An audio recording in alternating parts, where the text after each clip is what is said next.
Okay, so everyone's just had a chance to look at the meeting minutes. Are there any additions or changes to them? Okay, so with that said, all those in favor of adopting the minutes as authored, I'll say aye, or raise your hand. Aye. Anyone opposed? No. Okay, meeting minutes adopted. Good, Jim, public comment. Public comments. So Dave Porter's the only person signed in, and Dave, why don't you start, and I'll hand out your. Thank you, Jim. Tonight, I want to step outside the educational silo and place additional dual language immersion programs in the context of Portland's economic future. Portland's best economic future is to sell more goods and services abroad, especially to the growing markets in Asia and around the Pacific Rim. Consider the chart below. Shares of global middle-class consumption 2000 to 2050 from the National Intelligence Council's report, Global Trends 2030 Alternative Worlds. Note the diminishing share of the United States. Note the growing shares of China, India, and other Asia. This is the likely world our next generation, today's students, will live in. Portland's challenge is to adapt to this developing economic reality and to become more of an internationally oriented city. Key to this adaptation is to develop a more multilingual workforce with experiences in important growing markets abroad. I am not alone in seeing a more international future for Portland. I am distributing copies of Greater Portland Global, recently developed by the Greater Portland Inc., the Portland Development Commission, the Brookings Institution, J.P. Morgan Chase, and others. The report begins. The imperative to go global. Global engagement is not optional if Greater Portland is to realize widely shared economic growth and prosperity. It is imperative. Increased access to global markets and foreign investments is the most direct path for Greater Portland to create and maintain a sufficient number of quality jobs to support the region's growing population. And there's more there. We're behind you. Thank you very much. Thank you, Mr. Porter. So that concludes public comment. The photographer is here, but we'd like to postpone that for a couple of moments because we want to get a few more committee members in the room before we the photo. John. We're going to wait a few minutes, but if we don't get a few more, like if we don't get up to like 20 members, we'll schedule it for the next meeting because we don't want to do a photo after the meeting. So probably something we should have thought about for Thursday before spring break. Yeah, The best, the most committed. The better half was here. Just so everybody knows, he is going to snap some photos of the committee working so we can get some of those. So, all right. I promise not to get a shot of a sandwich joining us. Okay.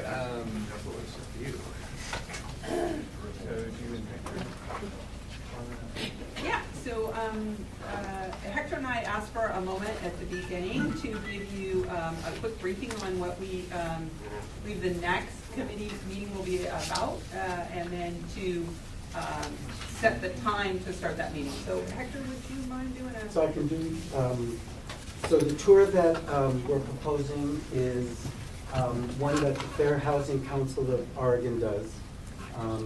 And we tried to get them to do this one, but they are booked until September. However, we were able to engage Ed Washington, who's a former state representative. He's currently at the PSU Equity Department, and he led both of the housing tours that I took. He is a remarkable person. He's very grounded in Portland history. He has personal experience with the impact of housing discrimination. So it's really great that we have him. He is available as early as 4:30, and So I guess that's what we're gonna try and figure out is when we will actually begin. So essentially, it's an opportunity for all of us to get on a bus with a leader and take a physical tour of some of the places. So you've been learning a lot in the last 2 months about the things that affect enrollment. The month of April is really about starting to bring that down to the local level. And one of your priorities that you agreed to together in creating community was acknowledging the historical biases that are in our neighborhood system. So that's the opportunity for the next meeting. Between an hour and a half and 2.5 hours of time on the bus together, and part of that is dependent on traffic and just the extent to the neighborhoods that we hope to be able to visit. And obviously daylight matters. So with that in mind, we were looking to learn. Sorry, I'm just picturing us like having one of those spotlights. That would go over well. Don't mind us. All the 40 people waiting on a yellow bus. Right. Right. So, right, so there were sundown laws in Oregon, and we're gonna apply sundown differently for this one. And so, are there, just a quick show of hands, is there anyone who would not be able to assemble here, meet here, so that we could depart at approximately 4:30 on April 2nd? Obviously, we have to poll the people that aren't here as well, but you get first say. Because you're, yeah. Oh, that's outstanding.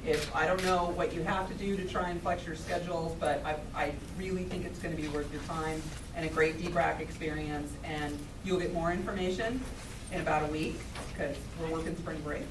But you can look forward to meeting here, parking here, we'll get on the bus, and we'll have you out of here likely, I don't think that we'll keep you until 8 o'clock that night, but we may want to stay together for a debrief afterward. All right, thank you. And he is gonna modify the tour based on D-BRAC's role in the process. And he's already talked to me about how he thinks he might modify their tour. The Beaumont 8th graders just went last week. What's that? Oh, Go on. 8th graders? Definitely. Did the best tour. Did he lead that? They went to Vanport and they heard them speak, and then they're doing, while we'll be doing that tour, they're doing a Voices of Vanport presentation. So the students are writing about kind of, they're each researching an aspect. That's great. Yeah. Yeah. Thank you. Terrific. So John went to see if Jolly is handy. That was part of the email, and it's in your packet. So a couple of paragraphs from her about public records and open meeting laws. And part of what we're interested in trying to get is from committee members, do you have questions for her? And I'd like to create a list if you do, and it's okay if you don't. And certainly if a question occurs to you next week or next month, we can arrange to get that answered. But do committee members have questions right now for her? Yeah, this whole thing confuses me, the listening to what's going on with Clinton and all that. I'm reading this and it says, email or text between 2 members of the committee that are sent on personal devices but relates to the work of the committee would be subject to the public records law. How, is that something that we have to claim, or is that, how does that get discovered? Good question. Other questions? I'm just texting you right now. Just use Snapchat. It's not about that. Sheila and Martin advises the group to Snapchat. Careful, there are apps where you can actually record your Snapchat without Yeah. you knowing it, so. Don't they disappear within But you Nothing can set up disappears the from the apps so that internet. it will record. There she Yes, is. true. Just in time. So, Good evening. welcome, thank you. Hi. We have one question. Are there other questions that I bet that's the Not one at we're this most point. interested in. Kim Wilson, and Kim, if I don't get the question right, help me, but. Because it was so clearly worded. Yeah.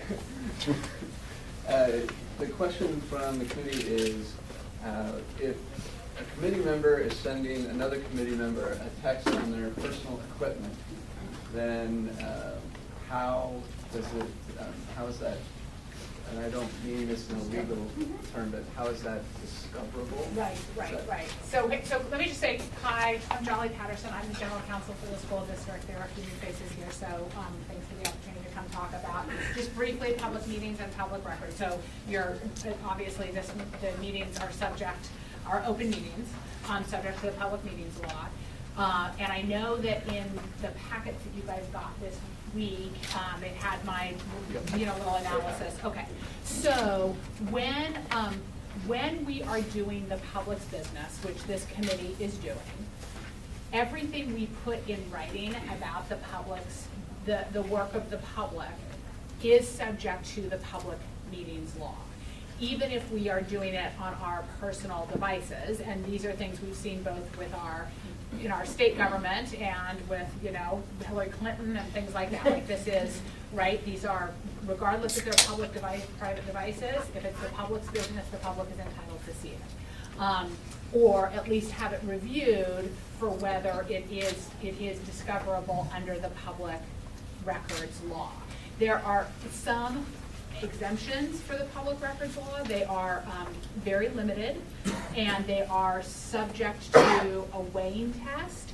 Most of them are subject to a weighing test, which is essentially looking at what's the public interest in disclosing and understanding the information versus the public interest in actually allowing that information to remain confidential. So it isn't, most of those exemptions are not pure guarantees that the information won't be public, but those are subject to that kind of weighing test. So getting to the practicalities, let's say two of you sent text to each other from one private device to another private device, making some statement related to the work of the committee. And then at some point we get a public records request for all documents, all statements, all documents, anything made by any member of the committee. Likely what we would need to do is I would need to sit down with you and your personal device and look through and determine what kind of texts are related to the committee. Now, we don't need to look at anything that you're sending, to your family or friends, but we have to look at all the texts that were sent to people who were on this committee, and I would have to look at those with you to determine whether they were, invitations to a birthday party or opinions about the work of the committee. Those would then have to be printed out and provided, and I would have to give my certification that I reviewed the device with you and can indicate that we have provided the public records that were on your device. So this is, So what if a committee member sends something about this committee to someone who's not on the committee? So that's a great question. So any work that you do, statements that you make about the work of the committee, you should assume are going to be public statements. Now, if you send a text to your mom and say, this committee is so much work and I'm really sorry I signed up for it, right? No one would say that. There's probably an argument that is a confidential, personal conversation with your mom. But if you send a text to your mom or your best friend saying, here are the things that other people said in the committee, and here's why I think they're wrong, that is a statement of opinion that you are making about the committee's work. So, so it is so we have, in Oregon, we have very strong sunshine laws. So we have very far-reaching public records and public meeting laws. So, and in the capacity that you are sitting on this committee, you now become, essentially subject to that for the work that you are doing on the committee. so, because it's a public committee. Two questions. One is a follow-up. What if, and I probably know the answer to this, and I don't plan on this, but Right. what if you refuse? What if you came and you said, we need to look at all your devices and blah, blah, blah, and what if we said no? Right, so, so there's so as a public entity, we could be held responsible for that. It's a good question whether you, as a private individual, as a private individual who chooses to serve on the committee who says no, and refuses to even turn it over to us, what the sanctions are available against you is not, I can probably take a quick look at it here. Ultimately, you could probably be held, ultimately, the way it would work, I would guess, is the requester would appeal to the district attorney. The district attorney would order you to produce public records. You would refuse. The requester or the district attorney probably could then pursue those in district court, and you'd be held in contempt of court for refusing to produce them. Procedurally, I think that's how it would play. And you'd be there to support me, right? And so, I would not provide you legal representation of that. And I do, In so many ways, I and would be there. this isn't to you, this is to, I don't know who, I guess Jim as the facilitator. This is a little frustrating that how many months are we into this and we're just now getting this information? That doesn't feel good. I haven't said anything, don't worry, but it just, this is something that should have been talked about up front. I would agree with that. Nisha and then Michelle. So my question is, let's say Scott and I have had, like a month ago, a conversation hypothetically by text, and we got super annoyed with each other and we deleted everything because I'm like, Scott, delete everything. Like, do we have an obligation to somehow recreate that conversation? So there's not an obligation, so that's a great question. So retention. Not hypothetically. All those WTFs that you've been saying. Yeah. No, I had a hypothetical conversation. The obligation to retain documents is separate from the public records law. So there's not a specific obligation to retain informal, kind of informal conversations or notes or something. So if you guys, make notes as you're going through your meeting and then you compile those or throw those away when you get home or something like that, you're not required to retain every last thing that you put into writing in any form. I should tell you that text messages don't get deleted. Like you think you're deleting them and they are recoverable.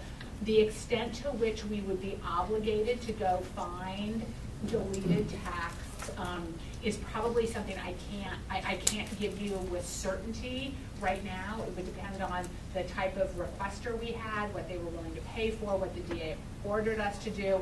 I would generally say, I wouldn't go and say to you, if we got a standard request, okay, now we're gonna, take it to IT and they're gonna find all of your deleted texts. Can I absolutely guarantee you that under no circumstances would that ever come up? I can't give you that guarantee. I would hope that wouldn't come up. And again, it's not something we'd be asking for and looking for routinely, but in an abundance of caution, I can't tell you that would never happen. But Joe, you described it as rare. This is Right.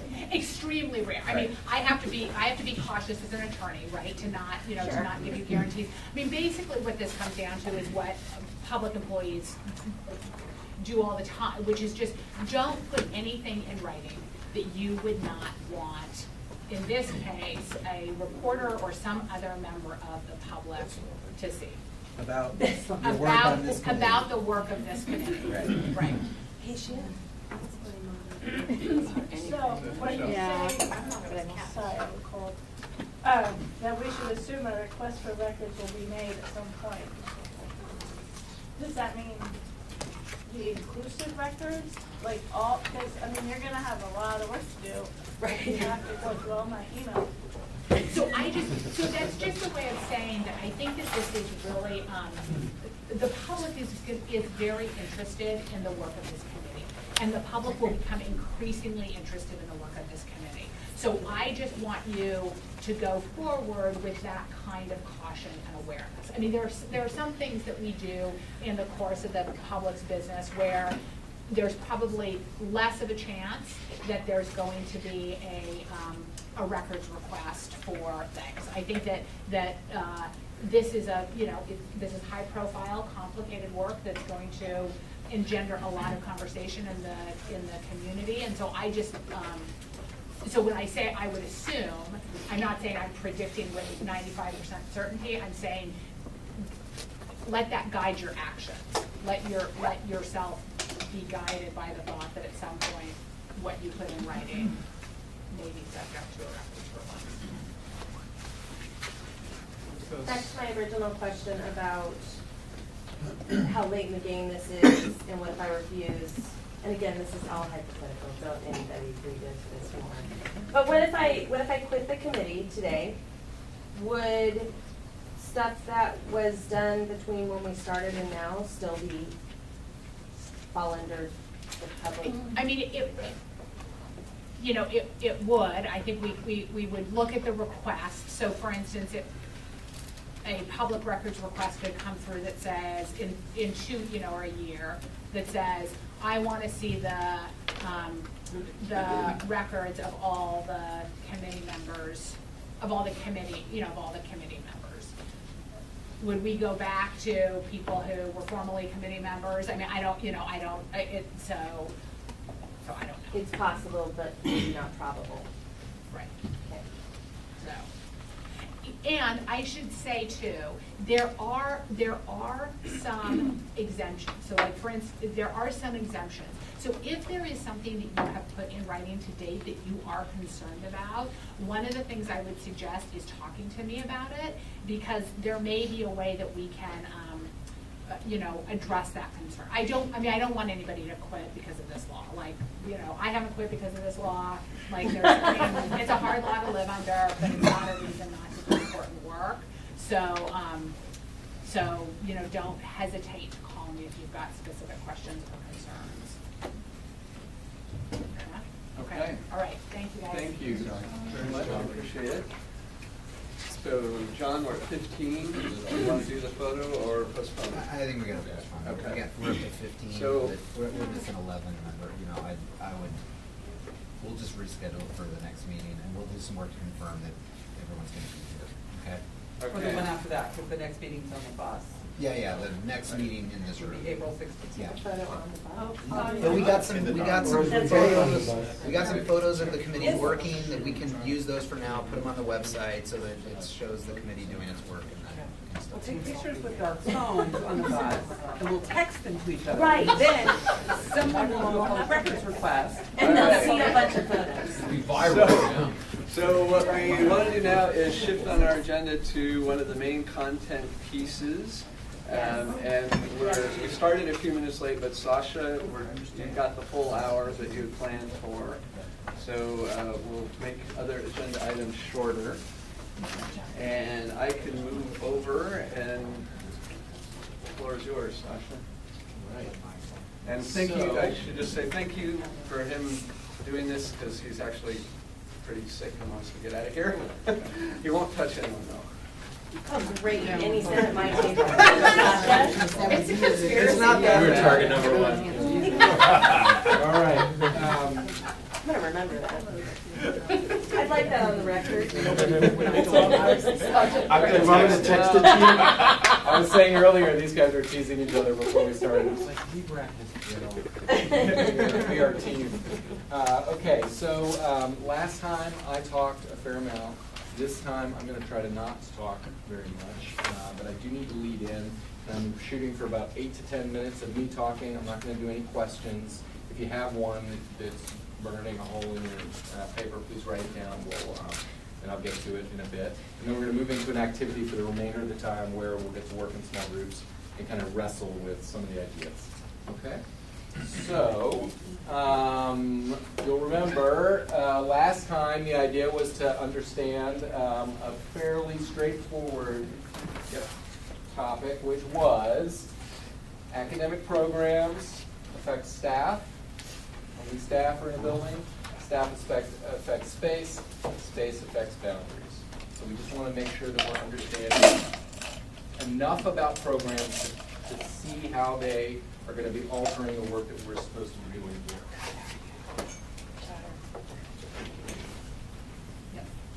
Okay, so this slide we saw last time. These are just some examples of some of our programs. Title I, Head Start, ESL, special education, focus options, the way that we configure grades, okay? This one I thought was important because I think one of the things that's extremely hard to deal with is altitude. Where are we in the scale of what's happening in public education, right?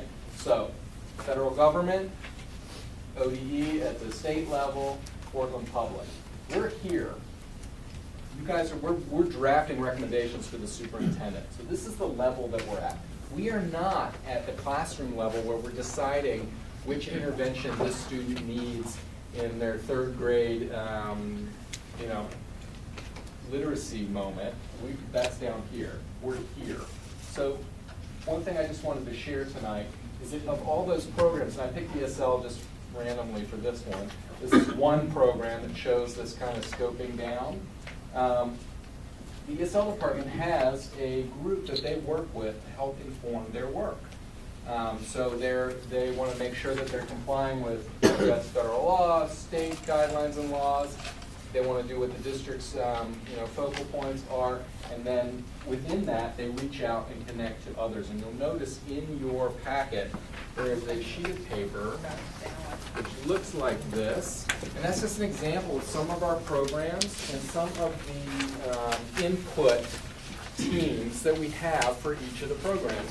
So you'll see special ed has SPEAC, the Special Education Advisory Council.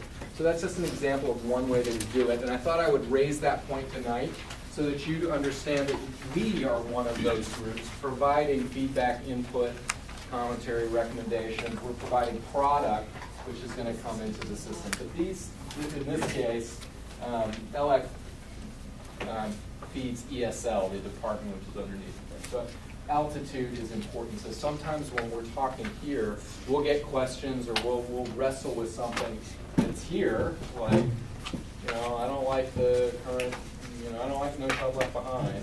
Or we'll get something that's here and we're saying, what about this intervention? I really don't like the way this assessment works. And I think if we're going to be more productive, if we can stay at our own altitude so that we can get the work done here. Okay. Did I beat 10 minutes? Yeah. I think I did. When do we get asked a question, the burning question?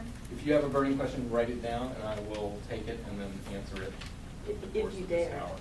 I dare. I can. I have one. Okay. I really do. So write it down. Okay.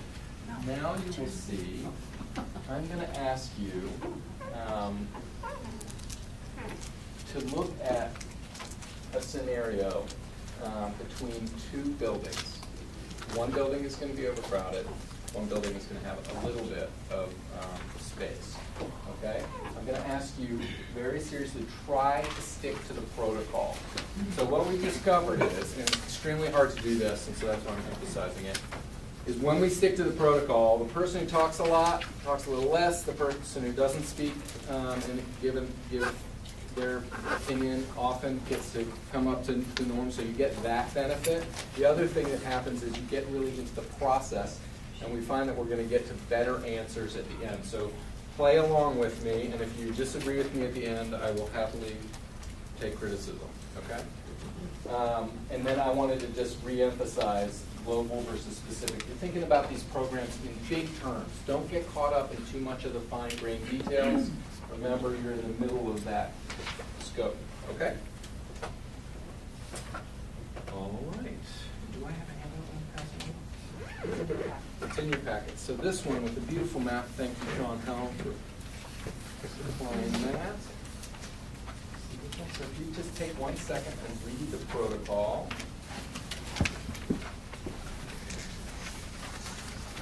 The scenarios on the front page and the protocols on the second. After you've finished reading it, I'd like you to please have 4 people to a table, or as close to that number as possible. No more than 4. 4 is the maximum amount.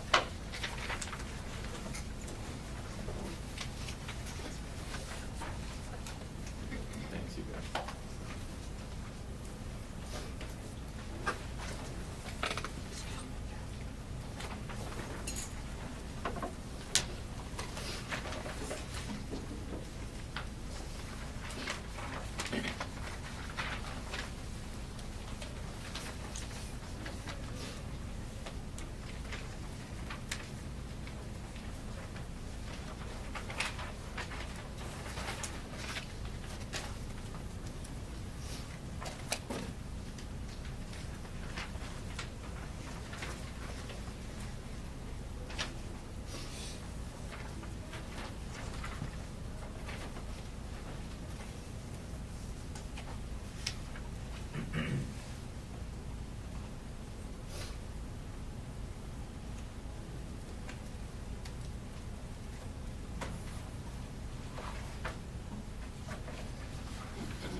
I'd like everyone in their group to point at the person they think is the toughest person in their group. On the count of 3, I want you to point to the toughest person at your table. Point at me. Toughest one at your table. 1, 2, 3, point. Whoever got the majority of who received the most pointing is the timekeeper. Okay, they've been elected. Okay. So would one of the other 2 please, other 2 or 3 people please volunteer to be the recorder?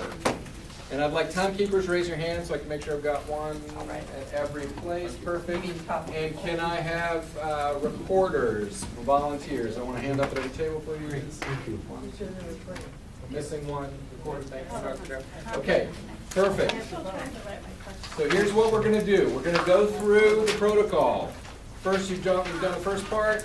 You've chosen your roles. The second part is clarifying questions. These are yes and no kind of questions. These are not feeling questions or opinion questions or philosophical treatises, right? This is how many kids go to that school? What is the capture rate of this school? Those kinds of questions. Concrete, sequential, nuts and bolts kind of questions. Those are clarifying ones. The next round is assumptions, things you just believe that you're bringing with you that you assume to be true. Okay? The next one is the random odds and ends. And then number 5 are the kind of more interesting ones. Those are the ones that you're going to be able to pose kind of maybe deeper kind of connected questions. Okay? Again, with altitude, you can see starting simple, getting a little bit more complex. Then we're going to move to summarizing, and then we'll debrief. Okay? So, I am going to put my timer on as we start.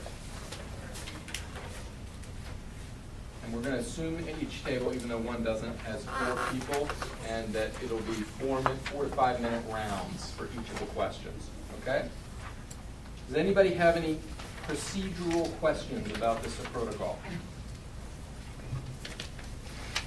Margaret Calvert. It's a shocker, I know. So this problem statement is, here is that 2 schools share a boundary and 1 is out of state. Is that a problem statement? Thank you for asking that question. That's an excellent question. The problem statement is, what should we do now based on this? Okay. What next? What are we going to do about this? Okay? Any other procedural questions, pressing concerns? I'm about to hit the timer. You're going to have 5 minutes for the first round. Ready, get set, go. Go.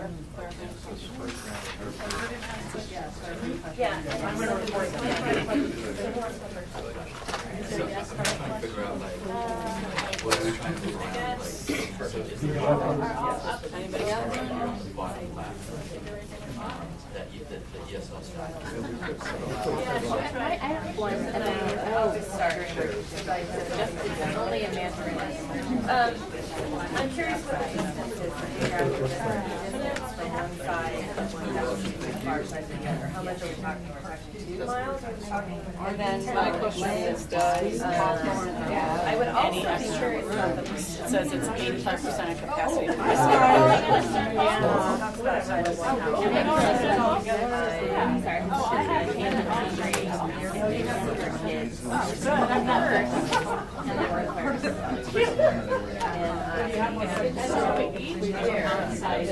Did you get a copy? Did you take a copy of my stuff for yourself?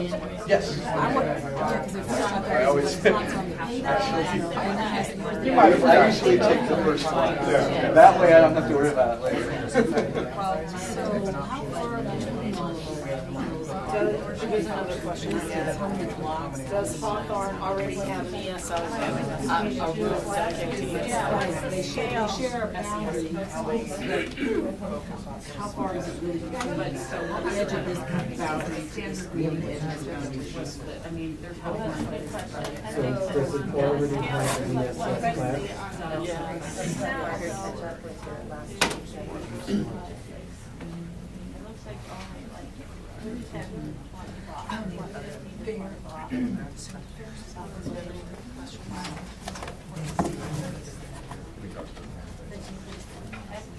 I guess my question is, do we have I would just be interested in the specifics of this on general population for the number of classrooms available, not just the full number of classrooms operated families are leaving because the space issue. I'm not sure. The space issue is it that they want the ELC or the ESL and the literacy small group classes to have their own classroom, or that they want to have an office space for each, where there is room for small group classes, for an office and a classroom, or an office with space for small sections.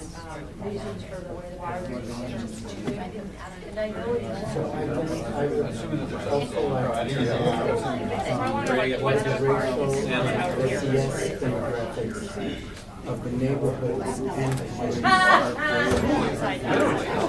Clarifying question or is that a question?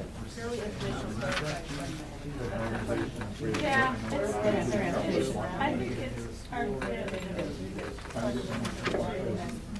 but we'll get it done in chance. So those are the next. All right. I guess the big thing that, where everyone I want to know how many kids in this little spot right here. Yeah, That's very yeah. good. Somebody wanna know, yeah, where did Right.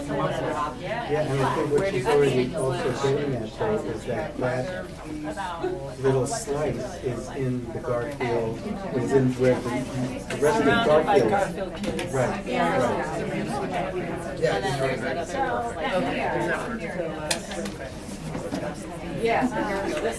Right.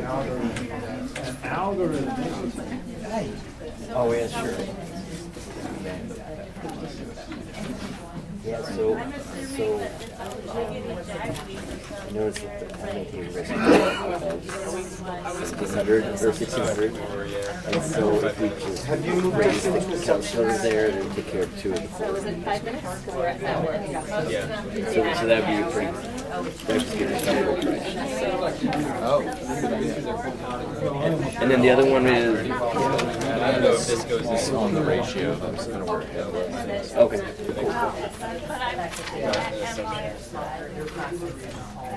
Right, but so if they move the office somewhere else, now that's. I guess it can be a both. I mean, I'm assuming then that there's not significant growth in population and density anticipated. Right. That it's not presented with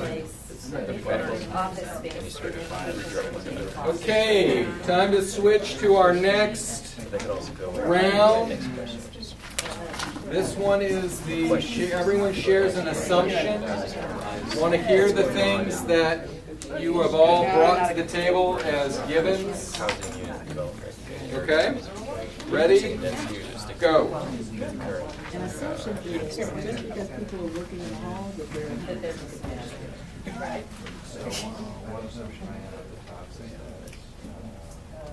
And that no families want to move schools. What? I just wasn't sure. Oh, that people like it. So what was the first class? He said he's assuming that there isn't significant growth in those two school attendance areas because they haven't So I would presented assume, that they're out. problem statement. They don't have, based on this, they don't have any small, like flexible. But it's weird because That's what you were saying. literacy special. To me, the two things that I'm wondering is they're going to get just because you share school space. So I'm assuming that even though we're talking about these contiguous boundaries, That was my assumption. But my assumption was the other unidentified boundaries could also be covered in solution. Oh, I was assuming the opposite. It would have to be the boundary that is between them. So that's a good clarifying question. And partly, as Sheila pointed out, that there are some intrusions on both of these from different boundaries. I was assuming that the demographics of the two schools, I'm assuming that they're apart from each other. My assumption is more students are trying to get them.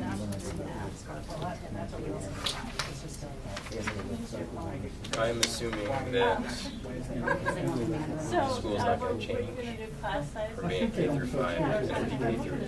Those structures will stay the same. Interesting. So, and it's the PK through 8 that's under capacity. Which is probably not enough. Right. Yes, that would be the assumption. Oh, two classes, 26 per. I guess I can go clarifying questions as well, but the structure is shift. K through 8 is 9 grades. Plus 1 So we can go in either. Two sections. That's 20 sections. Is our recommendation bound by age, Garfield, 5, and Hawthorne, PK to 8? Here. Yeah, so maybe that's a clarifying question. Are the well, And that the program is the same. So the Garfield is yeah, what school has created it out, that's what has so we're assuming K through 5 that are 6 grades, I got 3 sections total. 680 divided by 18, I got 38 per class. So one of my questions, I don't know if I have a question or. Kids are from outside the neighborhood. Okay. Going an extra. So the assumption is that, yeah, I mean, if when he is goes to make one school. Oh, yeah, that's right, okay.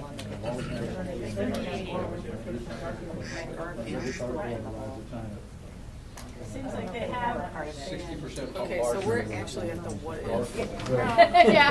It jumps right to that. You've got 1 minute of. About 60% larger class size. Because they're at 100% capacity. So even though they're brand. My question is like how. So how I took what you said is I have that the SNP Yeah, by definition. numbers are small. So the question I have, is there some That they try to leave boundary because there's one at Garfield and Hawthorne is a Title 1. So what? Okay. I wonder if the Hawthorne kids have to travel to Garfield To go for something, right. Yeah, I feel like we have more clarifying questions. Further that, the Mandarin. Well, I'm not sure what's the clarifying question. And a question, right. So we could write that in the clarifying questions. Yeah. So I'm assuming Garfield has a Okay, time to shift to the next round. Or it assumes that Amanda. We're moving in. Yeah. They're the same size. Yeah. So that at 485. We're moving. Maybe it's about the same. We're moving into. I just realized by electing the toughest one to be the timekeeper, I created a problem for myself. How do you interrupt the toughest ones? Right, exactly. You gotta be careful. Okay. This one is for the question. Okay, a question this raises for me, something this makes me wonder about. No, excuse me. This is just the question. A question this raises for me is. Okay, ready? so I have, let me tell you what we already have. What's going on in community development in the neighborhood? Will the structure, You know, and I think will the grade structure for each of the schools change? Is there a science program at Hawthorne who do that? Kids have to go to Garfield to access where the we science. found it. You know, where's the standard? And I would have the same question about that. Are they, Is Right, there pre-K yes. at Garfield, or do the Garfield kids have to go to Hawthorne? What is the catchment access pre-K? It sounds like, to me, I could write this down in my assumptions. They don't because it says K. You're right. So they would, yeah, you're right. So they would have to go to Hawthorne or another school. Native language is exercised about. Well, that question is, why doesn't Garfield have pre-K? Is it just because of the space constraints? Yeah, so that's either a clarifying question or an assumption. Well, and exactly That's what I'm saying. well, our school has 35%. in one cluster, Of the students. and it's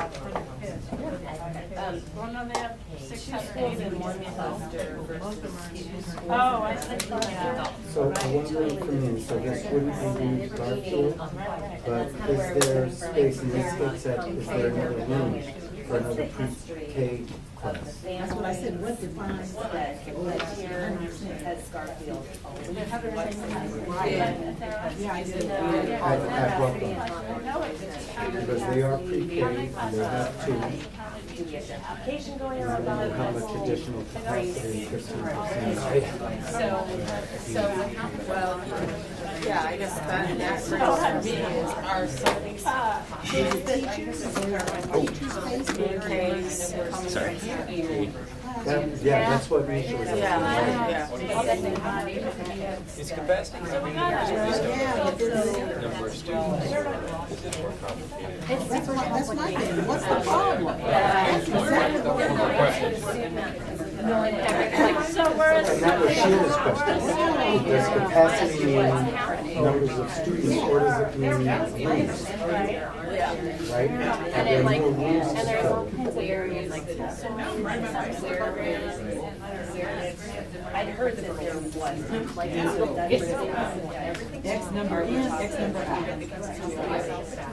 That's what we talked about closing schools and cutting budgets, was that there were an awful lot of people who had children. Because some, you know, like, I think the elementary school might say, And one of the things I have is You count that as a full version?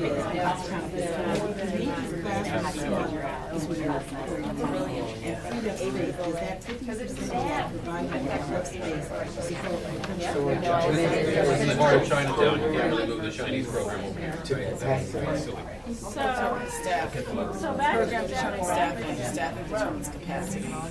Yeah, so that's funny because it doesn't, it means rooms don't have to do with capacity.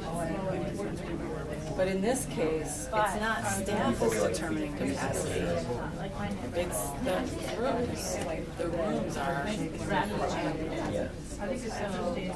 these are usually. You already put age distribution or grade distribution? As a question. Yeah, it was distribution in terms of numbers of we don't know, grade yeah. and then projections of birth rates for the neighborhood. There's not high mobility in the neighborhood, not a lot of development. So one assumption for But me, what is the title of the Classes per grade. You can have it. Sorry, no, we didn't have that. Yeah. We don't know whether We it's don't now. solve anything if we shift Yeah. a few kids Oh, from we here don't to know. here, and you really shift a whole, shift the first graders. If they're at 85% capacity, where is that extra 15%? Is it in the class size? Shift the whole stack of. Or is there extra, it's just back to that question. Where is the extra? Well, there's another extra for grades.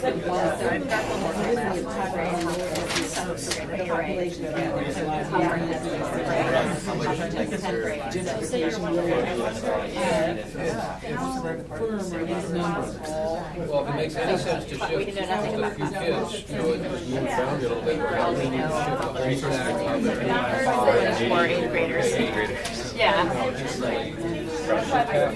Or, you know, other eighth graders, we don't know how much they Okay. As many classes for immersion than there are for measurement. So I'm gonna propose a change in the protocol, which I hope you'll like, which will be maybe we can combine the next two steps so you have a little more flexibility around how you want it. You've been kicking this around a little bit now. So maybe you get 10 minutes to both ask any lingering questions, things you didn't kind of get out, and or summarize. Timekeepers, this is where you need to be tough. Make sure everybody gets, so we'll combine 5 and 6, a round of what if or I wonders, and a round of summarizing possible solutions or options, okay? So timekeepers, make sure there's a nice good rotation, everybody gets a voice in. Tell me again, how long for this? 10 minutes. Oh, Combine the next two that is, steps, so give you we're a in the little more middle school flexibility. kids. Go. So we're doing this through eighth graders in Garfield. And make it a manual with pre-K, and then just make the copy Interesting question. since it appears that. So now we have to wonder, what if? Yeah, because what I was thinking, what if we just keep emerging Garfield and not move all the neighborhood kids to Hawthorne? Because it's 2/3 of the space. Yeah, and then just have Hawthorne be the neighborhood schools for that whole big. Garfield is such an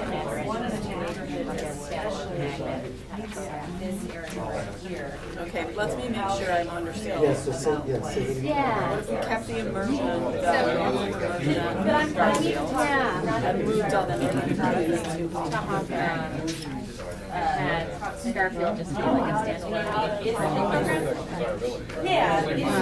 That's just fed from the surrounding area. Well, but I'm talking about, you know, like This is Hawthorne compared to that full boundary. That was the question I had No, about. I said you make how far it goes. And that's why I'm wondering where the middle school is though. Because it doesn't really like their middle school. So I just wonder if, when less we move Hawthorne and Garfield both K-5 The other schools that question feed into I had was if you, that's what you suggested this would be we were trying to figure out class.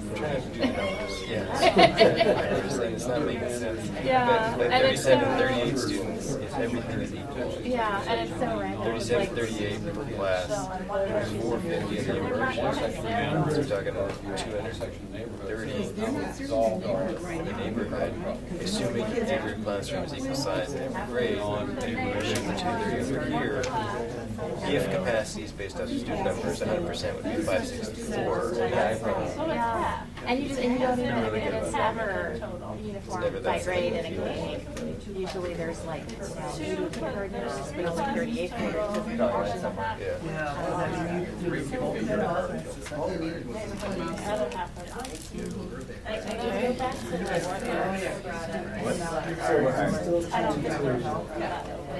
Figure out the grade configuration of the patients of your first suggestion. It's when you They're- have those. Exactly, Yeah. right. So you share, well, you either, or they all go to Hawthorne. all of the middle school kids for all of the students get funded. Yeah, for that whole boundary. If they go to, If they use pre-existing ones, they can go to Hopper Lower College, they go.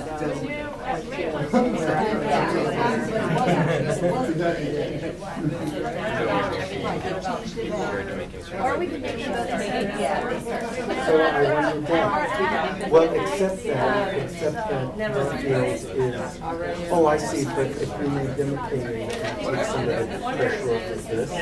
No, it wouldn't. No, yeah, they, I mean, it's a big question mark. They got their own that way.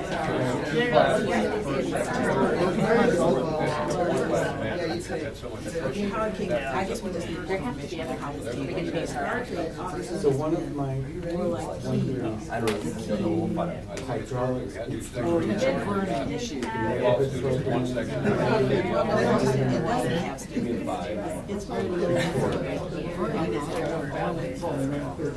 So actually, on special ed, intensive skills class.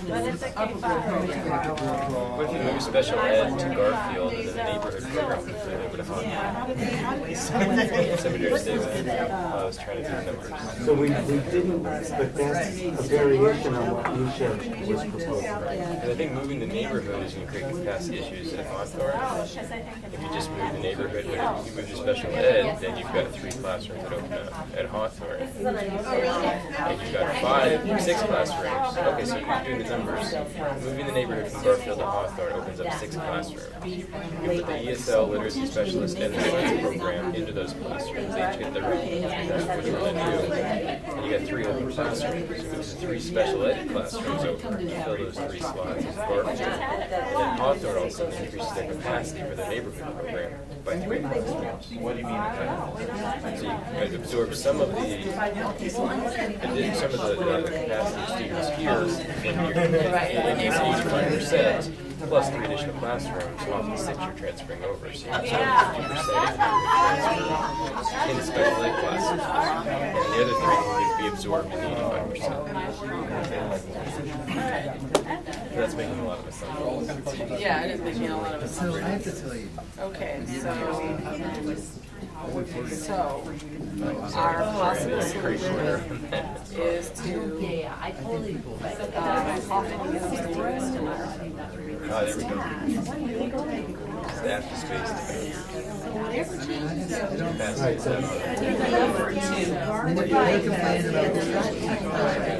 That's an assumption we're making, is that both of these neighborhoods have roughly the same number of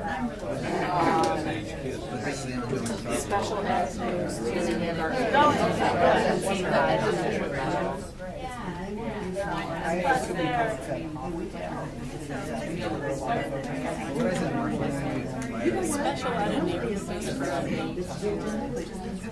space for I don't think it was. I thought that it wasn't, but I didn't know for sure.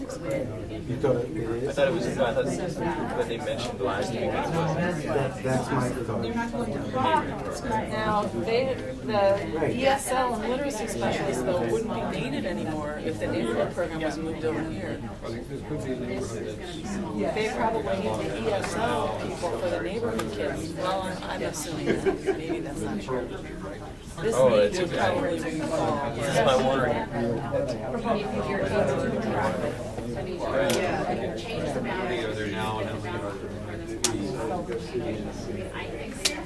But wasn't that part of the solution that if we moved special ed here, ESL here, and if we made this the neighborhood school? We need to understand the impact on our That's right, that was part of what you said, right, wasn't it?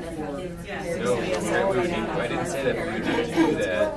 You could, I just, in terms of classroom space, I'm not sure, there's no open classrooms here. I don't know where they go, unless we then move through kindergarten. That seems like, so basically we're talking about a whole neighborhood, like one school, Hawthorne, just as a neighborhood program with ESL literacy, and Garfield specializing in in the Android version, pre-kindergarten and special ed. See, what occurs to me, the implications though, using special ed here, if we're correct, that it's not neighborhood, we're making Garfield almost totally a magnet school of some kind, do language immersion and special ed. Right, and because we're also saying we need neighborhood programs.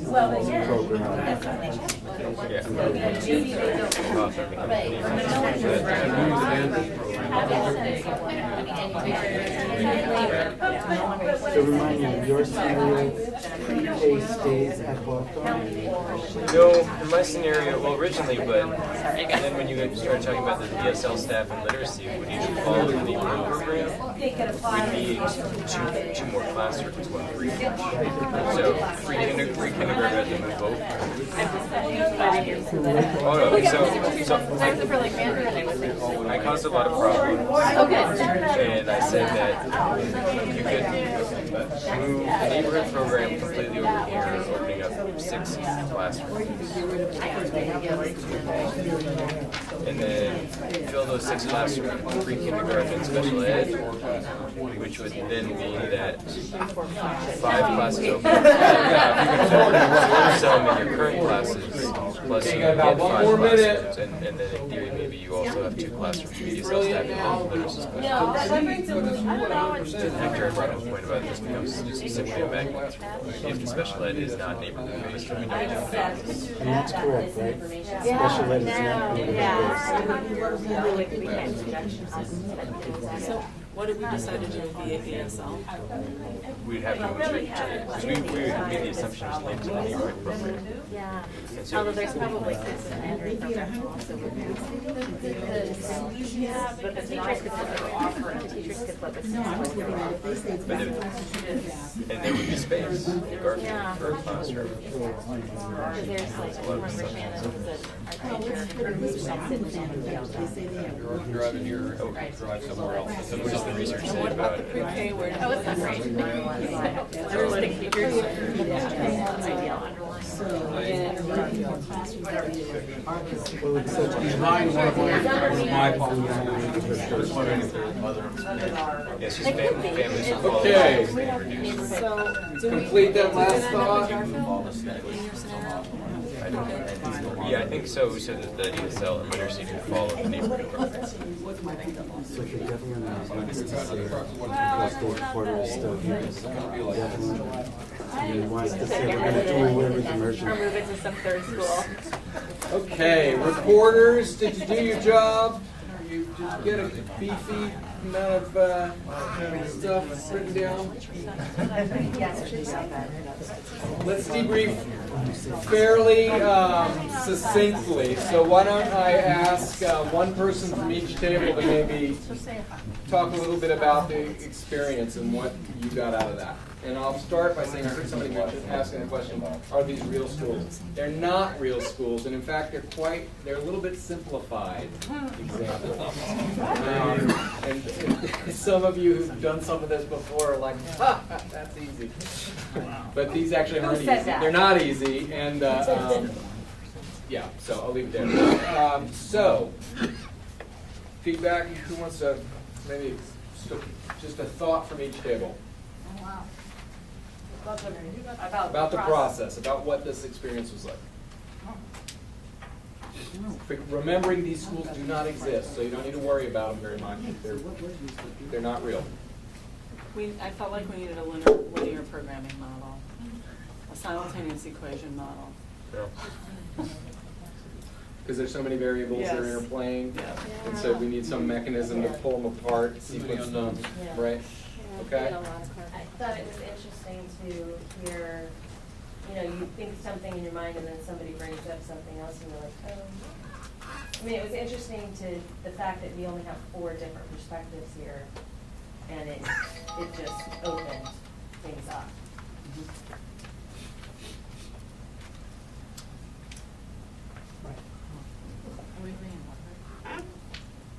Are we going in order? Or? Go ahead, go for it. Oh, there's definitely a domino effect of any, it brings out the fact there's a domino effect of any solution. Yeah. And there's complexity, getting to know the complexity. Yeah, we didn't feel like we had enough information about the surrounding schools, so it was hard to. That's fascinating, because what I've found, and this is just my own perspective, others jump in, is that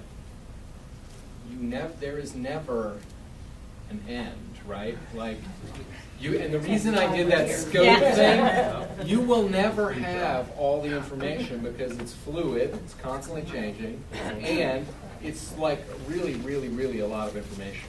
And so you look at a simplified, spare, kind of toned down version to show, you know what I mean? But imagine those ripples. You could spend your entire life, and some of us have, right?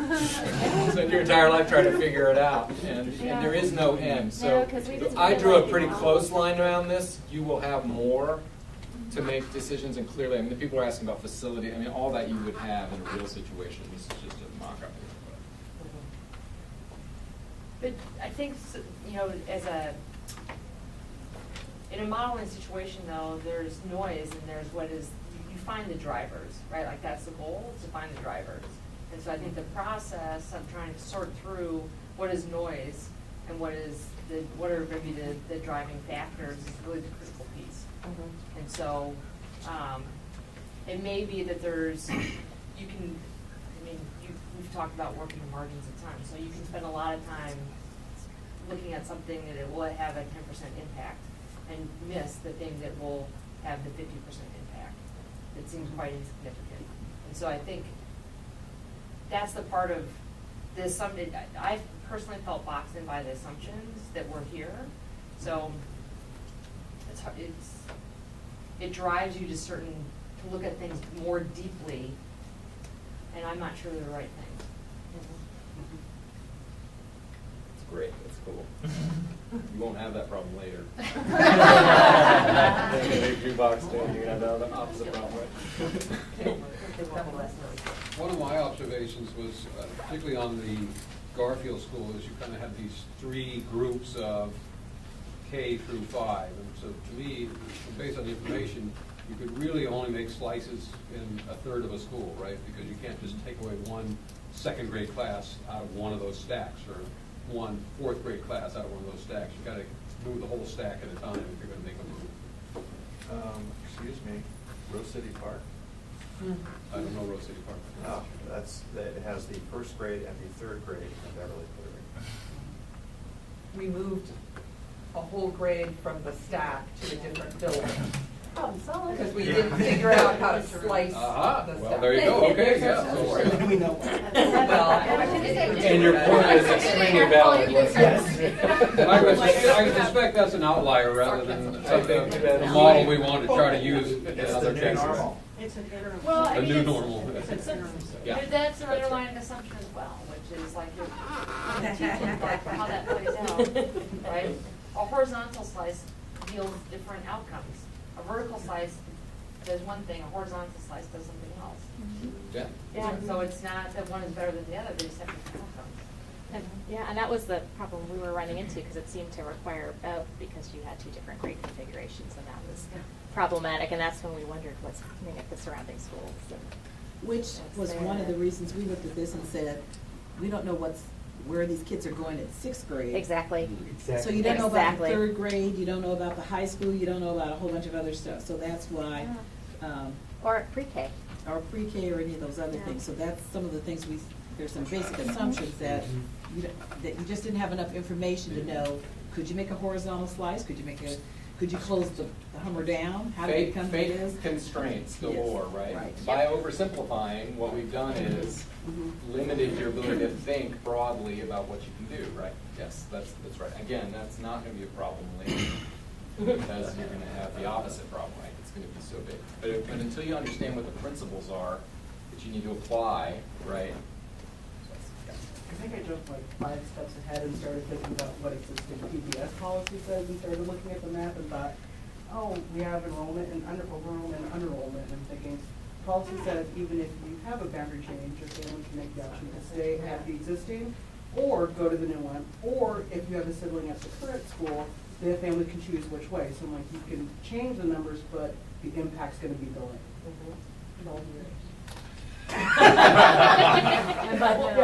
Totally, well, kind of on that too, it was interesting how we immediately went to, well, can we move all the neighborhood kids? And I was like, and looking at it from like this very numbers perspective and how easy it is to forget the on-the-ground piece where, you know, yeah, numbers-wise, it's really easy to move those 6 neighborhood kids to classes too, but then you have that challenge, and then what happens?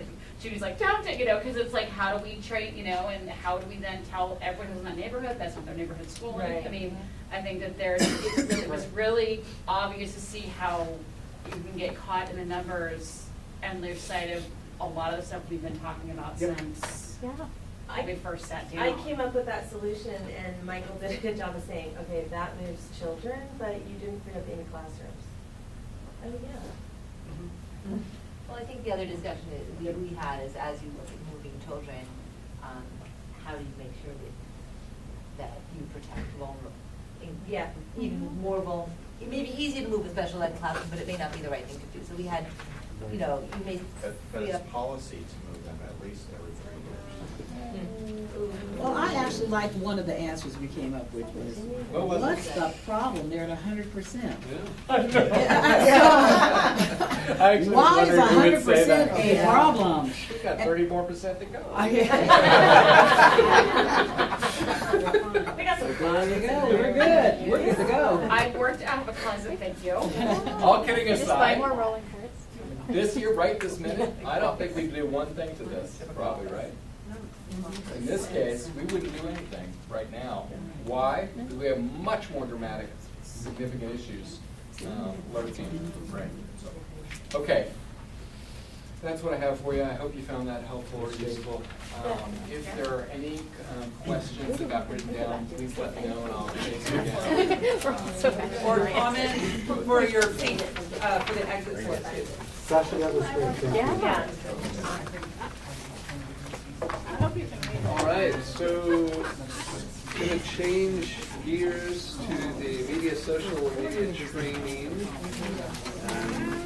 And I think I'll do some verbal tap dancing here for 30 seconds while John gets plugged in.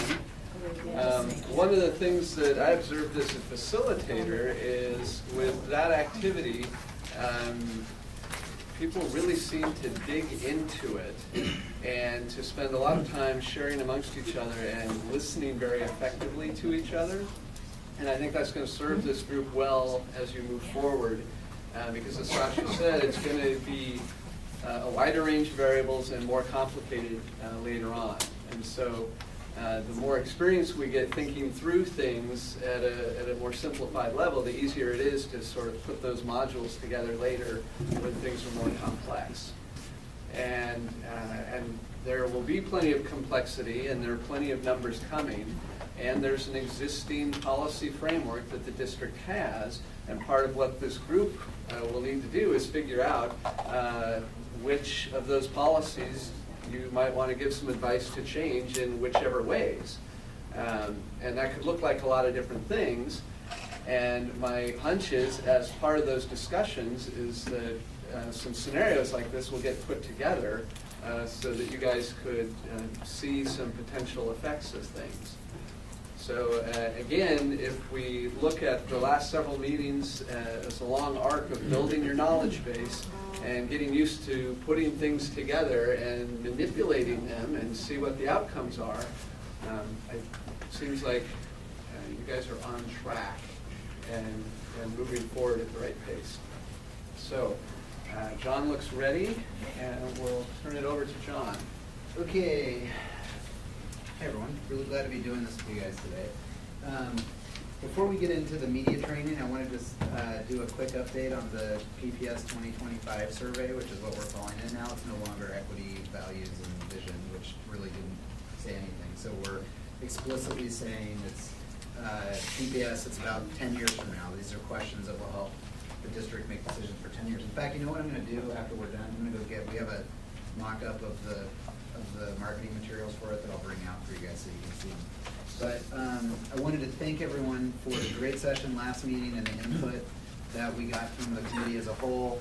The subcommittee for the survey had just a really productive meeting to finish the survey, where we took into account all the feedback from the committee and made some really substantial changes to, I really think, improve the final survey. You all have it in your packets today. It's in translation now.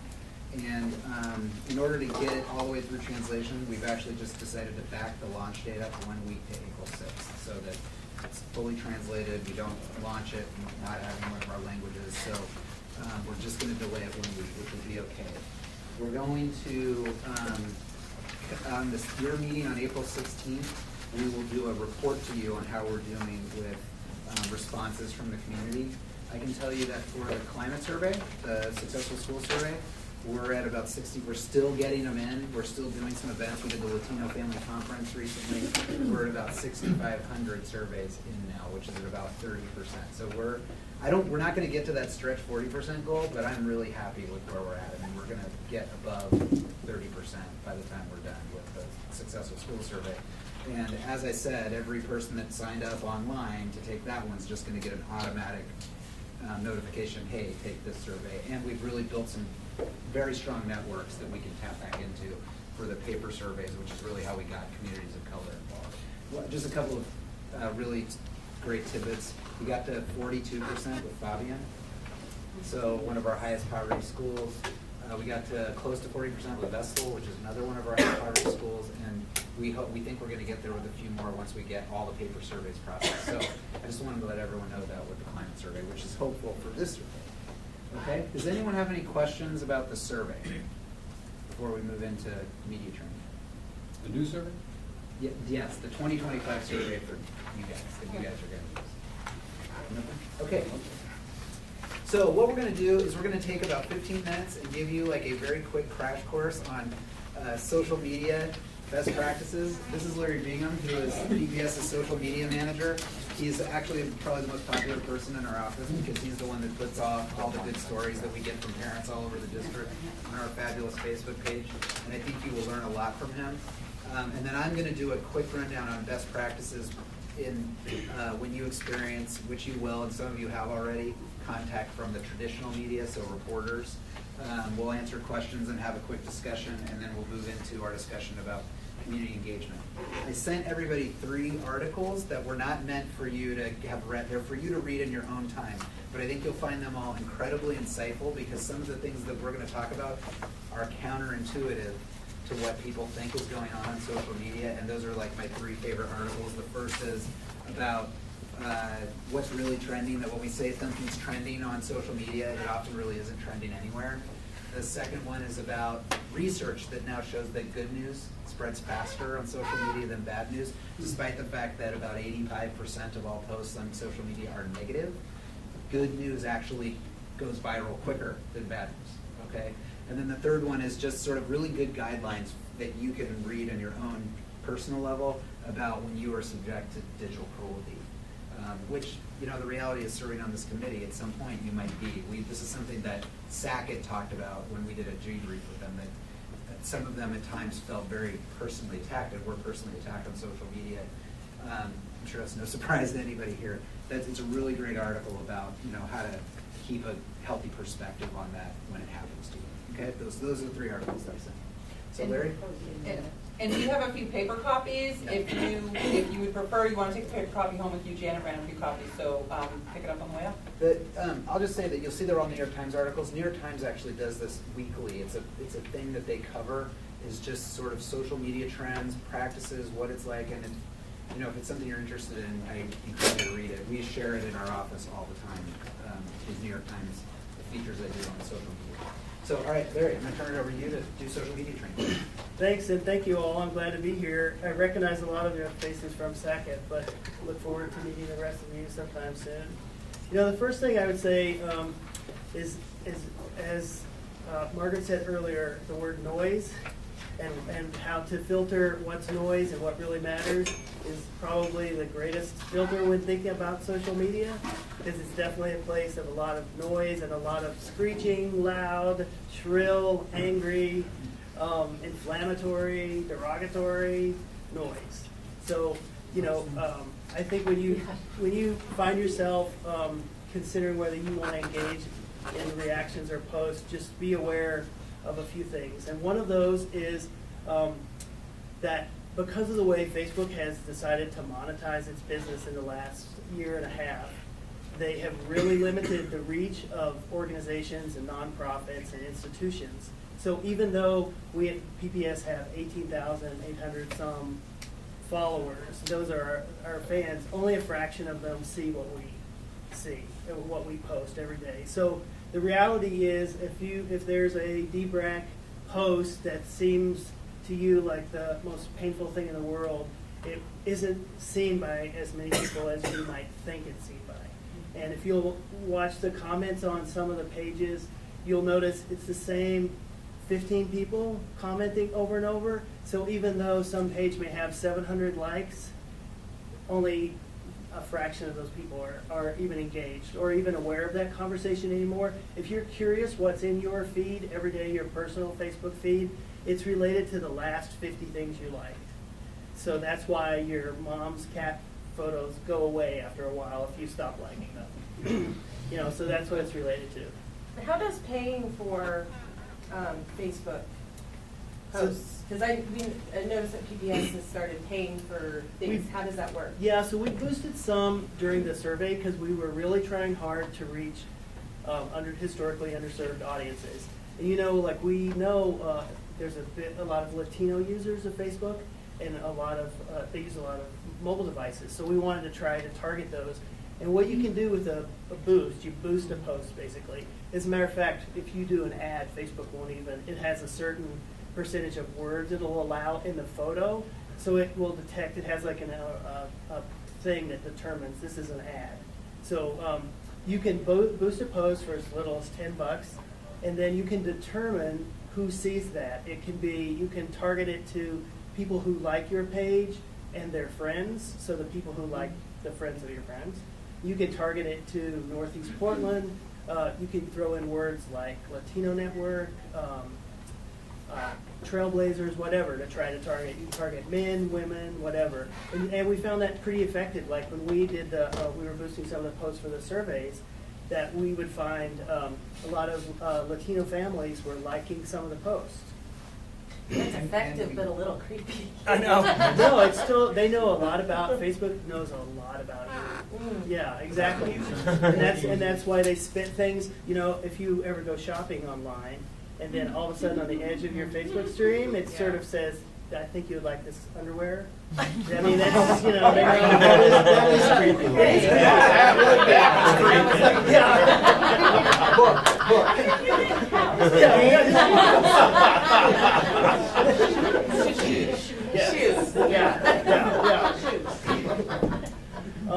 But that's just something to be aware of, in your reaction to. Thank you, Scott. In your reaction to them, just sort of remember that not as many people see it as you think.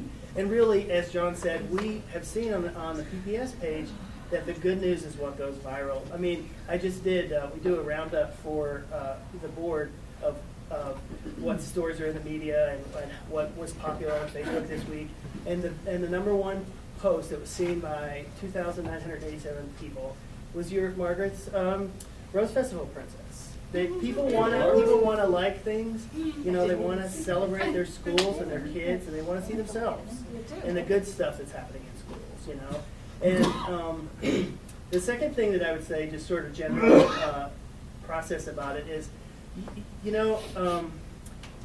even though it's not seen by that many people, I know because you guys are in these committees, you're spending countless crazy hours studying this stuff and debating it, and it's bound to feel personal. I totally get that. But the reality is the shelf life of these posts also is pretty short-lived.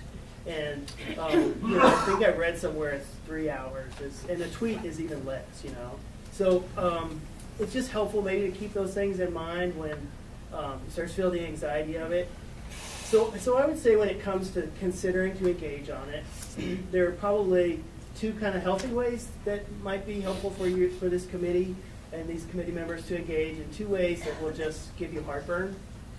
And I know that some of the Sackett folks, Scott and Nisha and Gabrielle and Rita and Jason, could definitely talk about experiencing both of those, you know. And probably the first two are the positive ways to respond. And that's just to keep the conversation factual. And so to, you know, we saw this with Sackett. It was just nothing, you know, flat line for a long time until it got right toward the end. And then all of a sudden there was all this heat and noise and chatter about Sackett. And a lot of it was false. And so the committee members were often, at least what I was observing, getting on there to try to clarify things, you know. So clarifying with documentation, I think, is a smart way to go. You know, just if it helps to whomever you're addressing to say, well, here are the documents we're working from, or here's the research we're basing our conversations and discussions on. Keep punting them back to the page.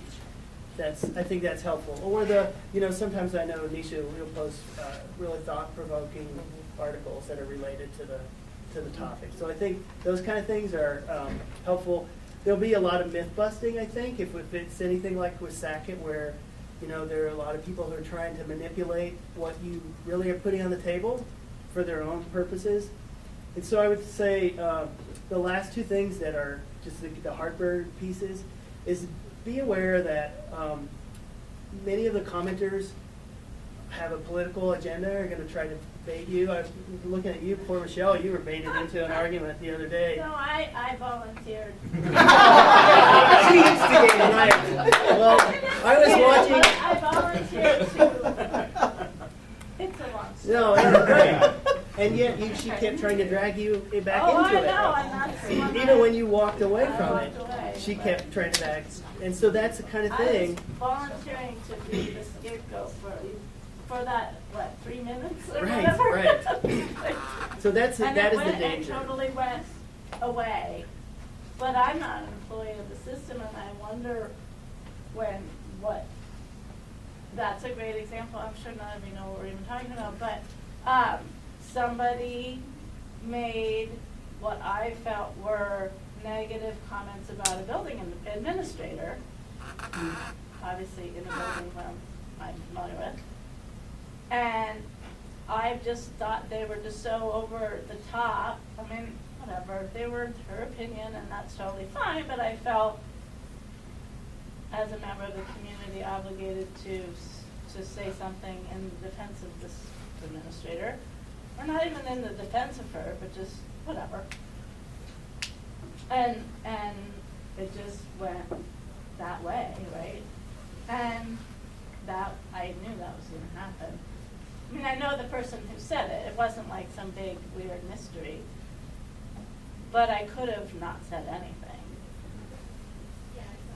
But that's not who I am. And really, you know, in hindsight, I think you were totally aware that she was trying to get somebody to say something. Oh, yeah. That was what it was all about. It's like, and with Facebook, that's what keeps those posts alive, is when people keep commenting on them, you know, then people who are interested can get a notification to say there's been 5 interactions in this post today or on this page.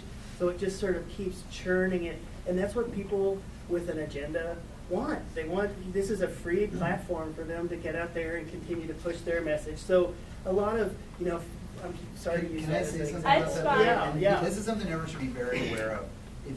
So because of the way Facebook's algorithm works, every time a comment goes onto a post, and so if you get into a back and forth, every time you're bumping it back up. Right. So if the original thing is something you don't like, and you are baiting to argue with them, you're actually taking the false information and letting more people see it.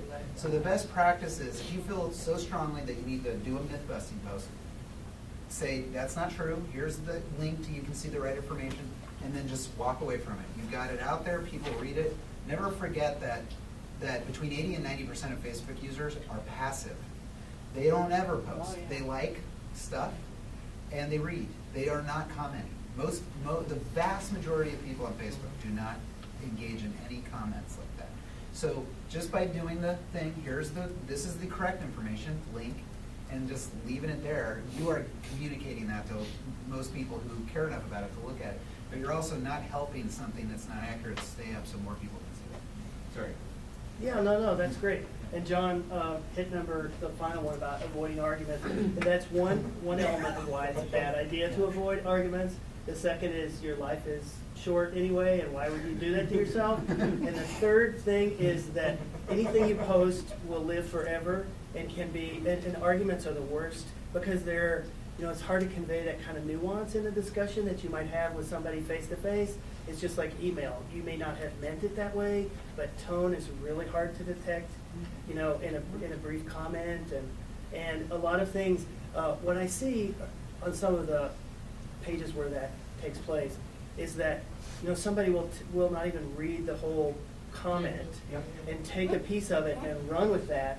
And so be aware that people can do that to your words, and so can the media. I mean, or they'll frankly, just misquote you altogether. Yeah, that happened. That's too. And like what Jolly said earlier, you're involved in nuanced, highly complicated, and highly public work. So I think it might be helpful just to think about whether you want to engage in that kind of chatter, if you want the chatter about the work to be the thing that's making the noise, or if you want the work to be the noise. So John looked at the clock. I bet I'm up. So sorry. I have a question related to the legal counsel. I'm assuming the Facebook stuff is all also. So what happened is a closed group, which I think is probably meaningless because you're in the group. But is it still subject to the open meetings laws? I mean, I wouldn't. Wow. Well, it's in writing. Yeah, I would say yes. I think so too. Yeah, it's in public. It's already public. It's right. Well, it's a closed group. You have to become a member to read it. Yeah, but your email and your texts are. Do you think of them as closed? Right. No, I think it would be. It's closed to the people who are on there who they can see it, but any of those people can take it, and copy it, paste it over here, and then it's out. So. Yeah. Just one thing, I haven't seen a whole lot going on yet, but already the crux of the conversation has started to come up. One, not on social media, but somebody has already come to me, a fellow teacher, who said, okay, so I got a question because somebody told me the other night that my kid is not going to be able to go to this school. What, is that true? And I'm like, we haven't even touched down. The secret nap. God, we have not done that yet. That's not true. Wait, we haven't shared the secret nap with you? Yeah, exactly. The other thing that I noticed, and the thing about, you get the notifications that this conversation is still going on. There was one the other day that somebody posted, a fellow teacher posted an article, and it wasn't so much about gentrification, but it was about what you think gentrification does to poor schools isn't what you think it does, And it was a very thought-provoking article. And that started a whole flurry of conversation, and it was all emotion. And you could hear the people that were commenting on it. It was very much, nobody was right, nobody was wrong. It was all perspective, and it was all emotion. Mm-hmm. And all I could think of was, I was just kind of watching this go by, I was like, sure. Yeah, one thing I noticed is like the minute you post, and if you post like, here's a link to our report, you're going to get a whole bunch of people tagging you like, wait, Kim, what about this? Right. And there's going to be a whole string of people tagging you and trying to pull you into that conversation. I actually left a page. Somebody started a second page to attack second. and then invited all of us. Party. Is it still going? The conversation about you. Is that still going? So one thing I would say about that, and thanks for bringing this up, Kim, is it's a free country. Everybody in here is free to do and say what you want. You've all agreed that you're only going to speak on behalf of yourself as a member. No one's a spokesperson for the committee. But keep in mind, if you were to engage in that sort of debate, then you're giving people insights and biases about what's going to influence you as a member. And as you get later in this process, and this becomes, political dynamics in the community start to become more involved with it, that kinds of stuff, people who may not like the recommendations the committee made will go back and take those things and use them to sort of try to discredit you. So just my advice is, really take a deep breath before you engage in it. Now that you're a member of this committee, and this is actually advice I give anybody. Right.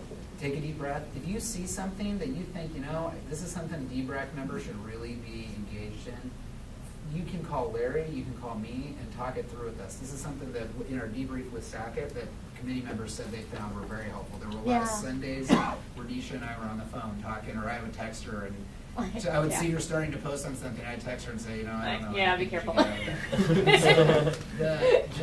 that's something. Does that mean that we're getting your phone numbers? You don't have my? No. Oh, yeah, okay, well, I'll make sure everybody has it. But you can call us anytime and talk it through, and we'll help you try to figure out the best approach. You will get a lot of what you talked about. I heard that this boundary is getting moved to here, and you're gonna say, what are you talking about? We haven't even been there. Right.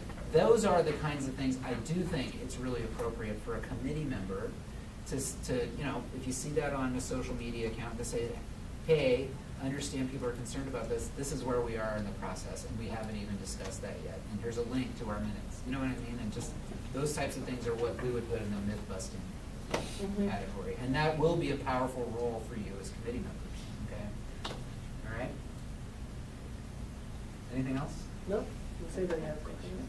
Are there, will there possibly be situations where you will ask us to step up and answer some of those situations? Yes, actually, that's a great, if we see something and we don't see any committee members engaging in it, there might be a time, and typically we'll do that with Jason as the chair, or, Anisha, someone who we know is sort of savvy doing that and comfortable, where we might make a recommendation, hey, this is something a committee member may want to post, and post the right information.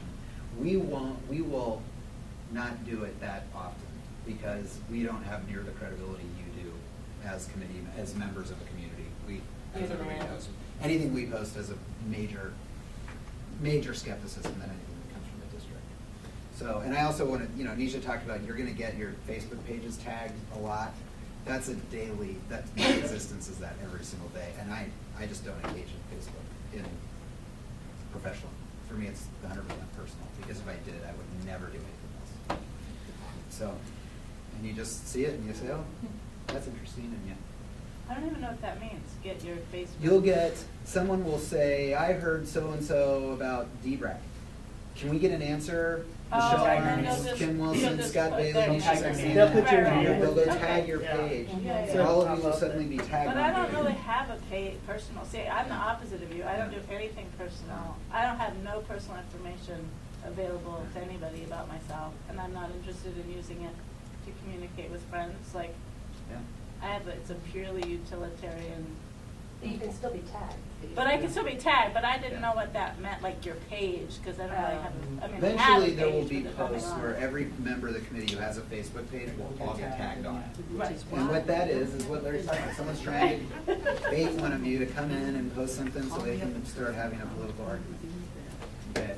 Remember, when you get to the point where this committee is making really concrete recommendations, and you're somebody who doesn't agree with your recommendation, it's very powerful to just make it seem like it's a mess. Okay? Just make it seem like it's a mess. Controversy makes it look like the recommendation isn't great. So that is where you'll want to be, as a committee, communicating with each other about, is this a thing we want to respond to, and really have discipline in deciding what and what not to engage in. Yeah. Something you said a few minutes ago has stuck with me, and it's something that we have to be aware of, that that you guys can't really post anything because coming from the district, you don't have any credibility. We post facts. I know, but I'm talking about credibility. Yeah. I think that's something that we need to be aware of, and that we need to not put value in, but recognize that that is a fact, and that is a reality that we're doing this work in. The fact that there have been mistakes made, and a lot of them. And we have to remember that people are skeptical, and in some cases, justifiably so. So I don't want to write people off that they're being skeptical. I think there's value to be see. Yeah, I didn't say it saying to write people off. I'm stating it as a dynamic we're aware of. I know, it's just as a committee member, I feel like we have to keep that to the forefront, that there is skepticism, and that's part of the process. Yeah. So. There's history. Just related to that, like personally, maybe it's because I have too much free time, but I feel that it brings I try to bring the trust back by being like the bridge between you and them, and trying to bring accurate information in a way that is somewhat palatable and understandable when possible. And not just the people that are reading these things, Right. I don't know, but the hope is that then that information somehow becomes at least a little more available to the public. But that by trying to be a voice that is like supportive, but also informative and not too negative, but questioning, right? That helps somehow.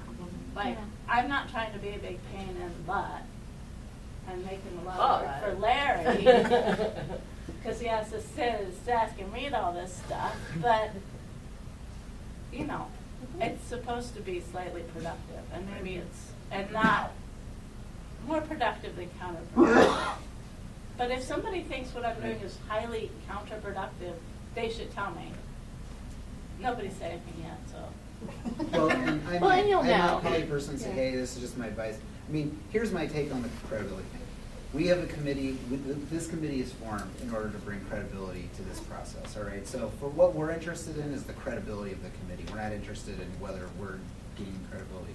So the support we provide you is going to be about credibility of the work of this committee, credibility of the process, supporting you in the work that you do, okay?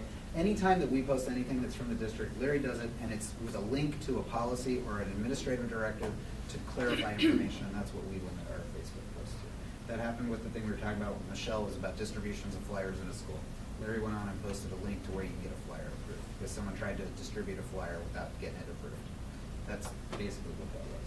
So I Can want I to move share us though on. what, Yeah, I know you need to we're move on. behind. So we Right, had a one, lot. I had an experience recently that I just quickly share, and it was at the Northeast Boundaries page, and it was a request from folks in the Beverly Cleary community, particularly, to answer some questions. Like, could you just, we have a whole bunch of questions. Judy Brennan, if we send you these questions, will you answer them, and can we post your answers on Facebook? And then if there's follow-up questions, if you can, would you respond?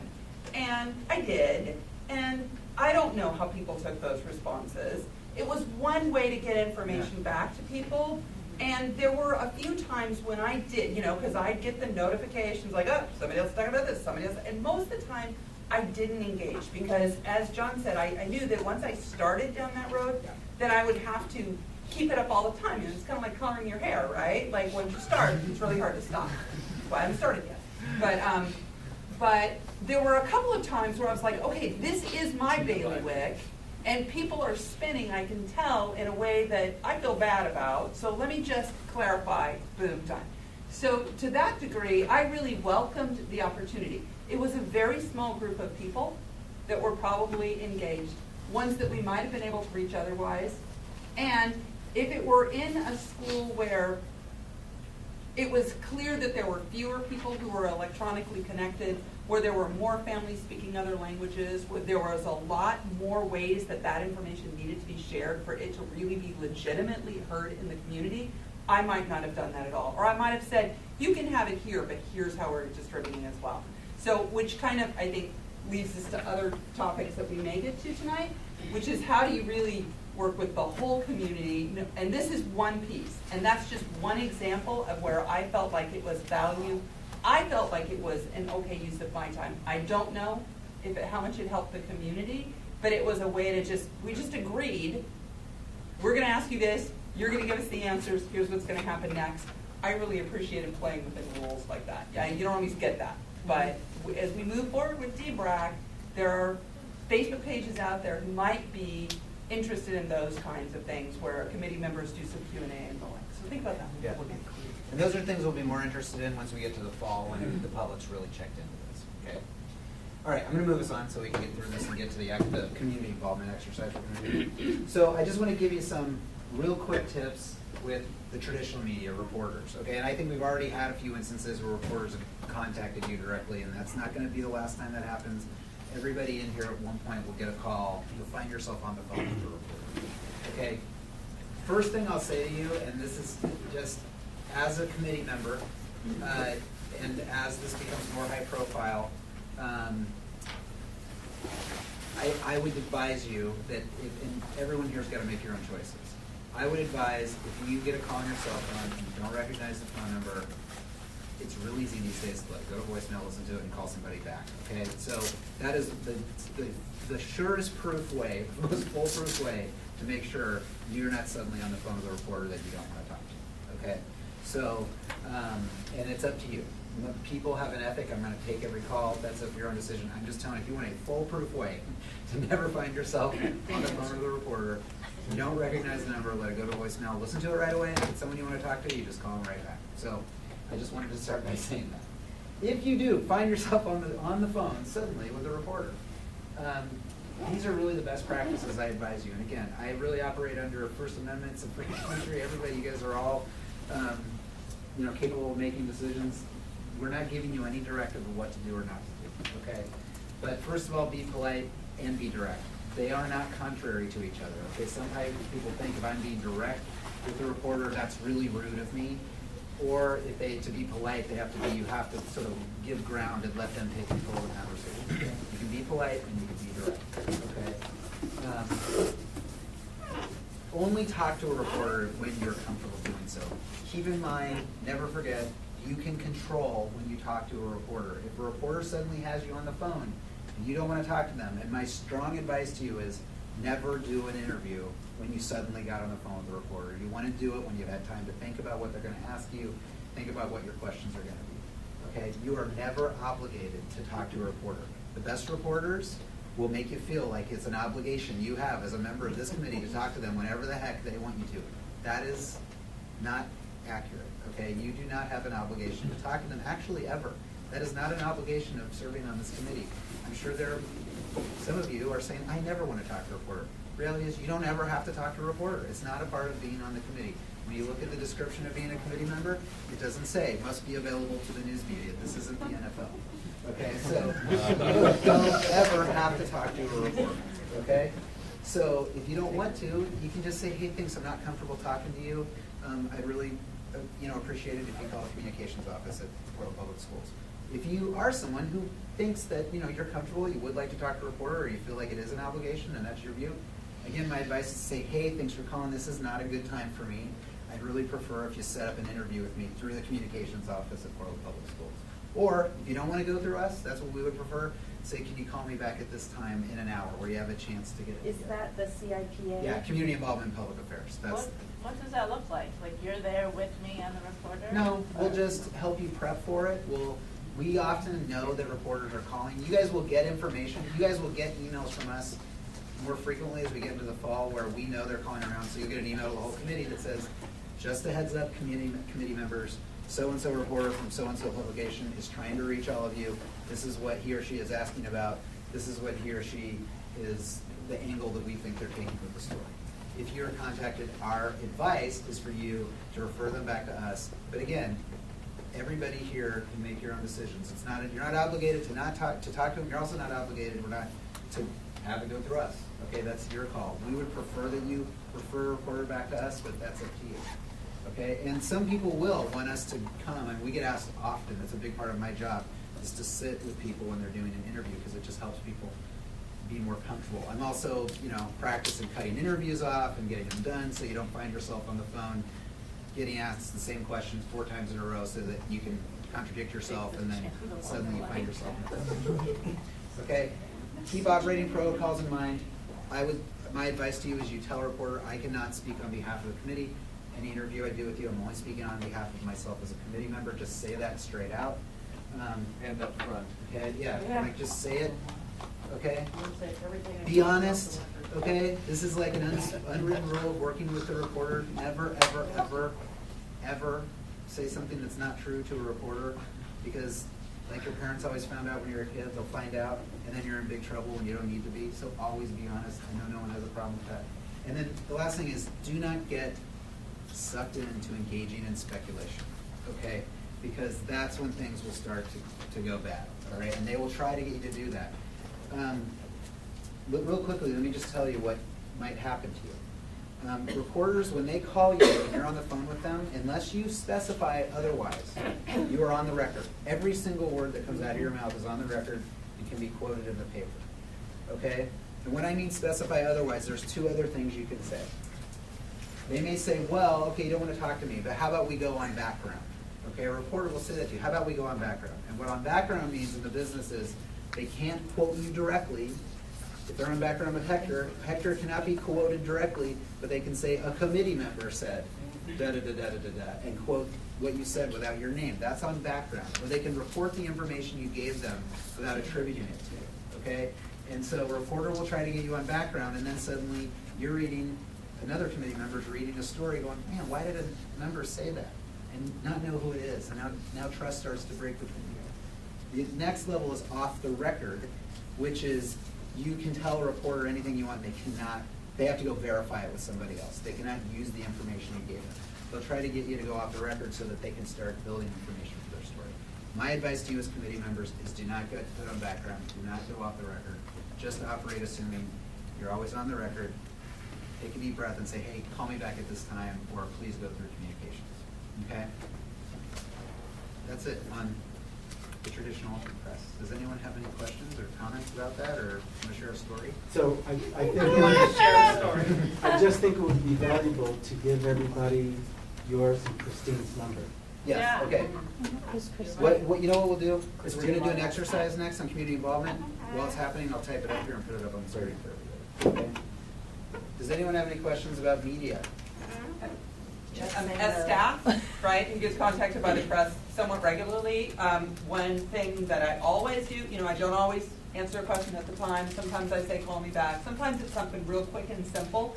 I can answer it. It's publicly available. I just say it. But I always send a note to Christine Miles or to John saying, hey, by the way, so-and-so just called me and I answered their question. Because you may be the first person that they contact and he doesn't even know. So if you get contacted, whatever you choose to do, my recommendation is, and I'm sure you would support this, is make sure your contacts are aware that you've been contacted by the media so that they can be ready to do their part. And I want to be clear, I am not saying we're asking you to do that in all cases. It's for each person on this committee to decide what you think is appropriate.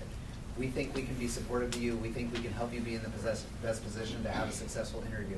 But everybody here has a total right to talk to the news media whenever you want to. Just keep the things I told you in mind, is all I'm saying. But I've also noticed there are times when you want us to talk to the media. Yes, and I've that will gotten calls. happen. I'll call you and say, hey, so-and-so is looking for a member to talk to about this. We think you would be a really great person to give this perspective. Thank you for reminding me of that. Yeah, because I've gotten calls where I've texted you and call us first because they know we're really helpful in getting interviews more efficiently. I mean, this is the one thing I try to remind reporters all the time when they think we're trying to control them by going through our office. I spend way more of my time convincing people to talk to them than talking people out of it. I don't ever talk people out of it. Reporters, I don't think, always realize the way that they're perceived by most people these days, which is most people would rather be caught dead than talk to a reporter.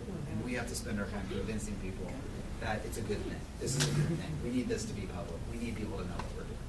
All right, so last thing. Which is, there have been times, I think, with Nisha and I, at least either with SACIT or other work, where reporters have been so anxious to talk to the point where they have called our home, they will have called our places of business, or in my case recently with the Housing Bureau, a reporter called my father on his cell phone to get in touch with me. that reporter is especially tenacious. Yes, so there will be times, some reporters have no limits, so just be aware of not just your cell phone, but if you get a call from at your office and it's like, who is this?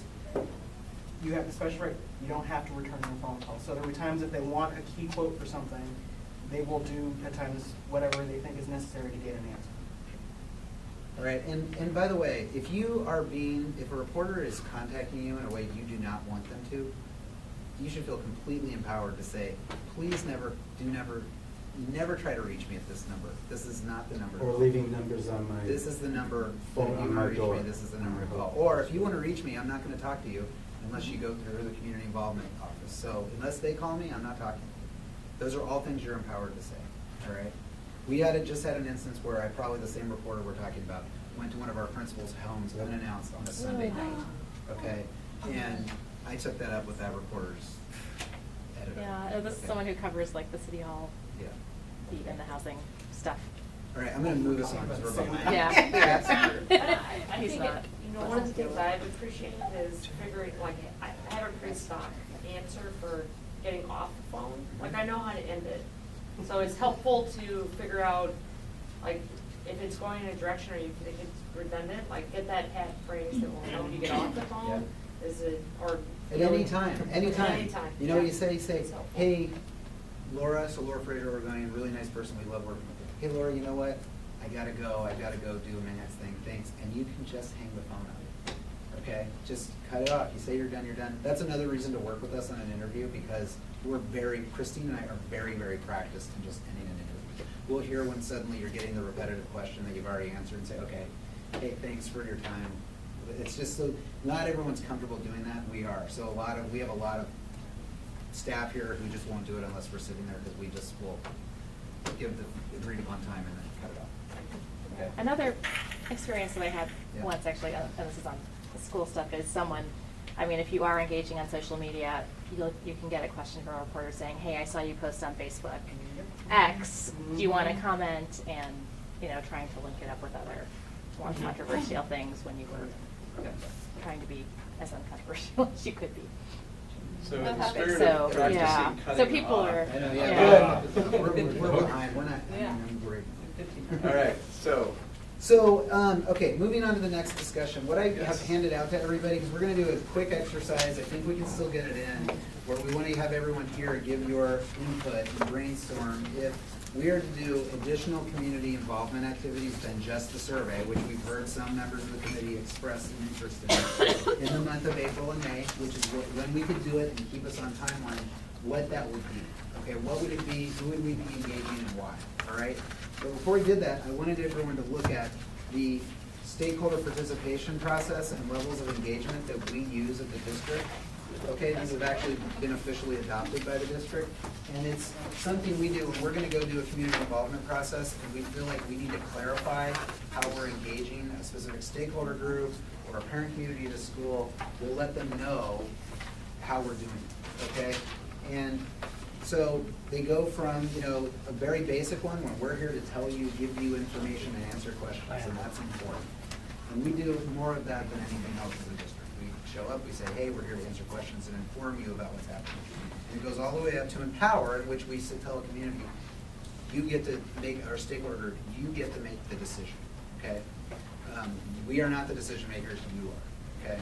That's rare here because the law requires most decisions, final decisions, to be made either by the superintendent or the board of directors. But that would be the sort of the highest level of engagement. This committee is at the involved, all right? So this is involvement is where D-BRAC is, all right? We're working directly with you. You were all appointed most of you were appointed as stakeholders throughout the process to ensure that stakeholder concerns and aspirations are consistently understood and considered. And you are actually making a recommendation to the superintendent, who's then making a decision on what she will recommend to the board. That's the ultimate decider, right? So that's where D-BRAC is at that third level. And that's frankly where SACIT is, a lot of our high-level committees operate, is at that involved level, okay? The reason I wanted to hand this out is that I'm going to have you do an exercise about any additional community involvement we want to do, and what I'd like you to do is think about what level of engagement you would recommend that the committee engage in. So remember I said, our community engagement as a district, on district-wide boundary review, is the committee, and it's the process we'll go through in the fall when we have actual new boundary maps to bring out to the community for feedback, okay? Any additional community involvement that you decide to do is the committee's decision. You could say, we're not gonna do any, you can say, we're gonna do this. So what you need to consider as a committee is where you would want, where on this 5-level spectrum you would want to engage the stakeholders you want to engage, okay? Does anyone have any questions about this? And Michelle? Yep. Can we also think about where, what we as a committee want PPS to do to engage the stakeholders? So that's a different category. I would say yes when we get to the fall, but for now, this is us supporting the work of the committee. So the resources we put in as a district, as staff, out of community involvement, will be to support what the committee wants to do in addition to the survey. Okay. And also remember, we're going to put considerable staff resources in to trying to drive as many responses to the survey. And I can tell you it's a heavy lift because we just got done with one. So we'll have a ton of staff, 6 or 7 staff dedicated to that. And 2 just totally full-time. That's all we'll be doing. Okay? Yep. So when you talked about what's going to happen in the fall, at what level do you foresee that engagement look? I mean, obviously, it's consult. Okay, I Yes, didn't know it was consult. Thank you for asking. Yeah. So when we'll be out in the fall, we'll be a consult, where we're looking, we're out, we're getting feedback from the community, we're considering it, and we commit to going back and explaining how community input influenced the final decision. Yeah. Thank you. All right. So we'll just keep everyone in the groups you're in, and what I'd like you to do is spend 10 to 15 minutes answering 3 questions, and then we'll have everyone work and then do a report back. And the questions are, 10 minutes. We're supposed to be done at 5 after. What additional? We can be done at 10 after. Yeah. Okay. What additional information or input do you want to gain from community engagement activities? So instead of starting with the tactics, you want to start with the information you want. So what, in addition to the survey, do you want to get from community engagement? What information do you feel you need as a committee? What input do you feel you need? So start there. The second, once you've thought about that, the second question that we ask is, all right, who can provide me this information? And be specific. And that's when you look at the categories of potential stakeholders. So these are examples. And I would get even more specific than this. So like the first one up there is parents/family. Well, which parents? Parents at specific schools, parents from specific racial groups, community organizations from specific racial groups. So be as specific as possible on who you believe can give you that information. Once you've answered those 2 questions, then you think about your community engagement tactics. Okay?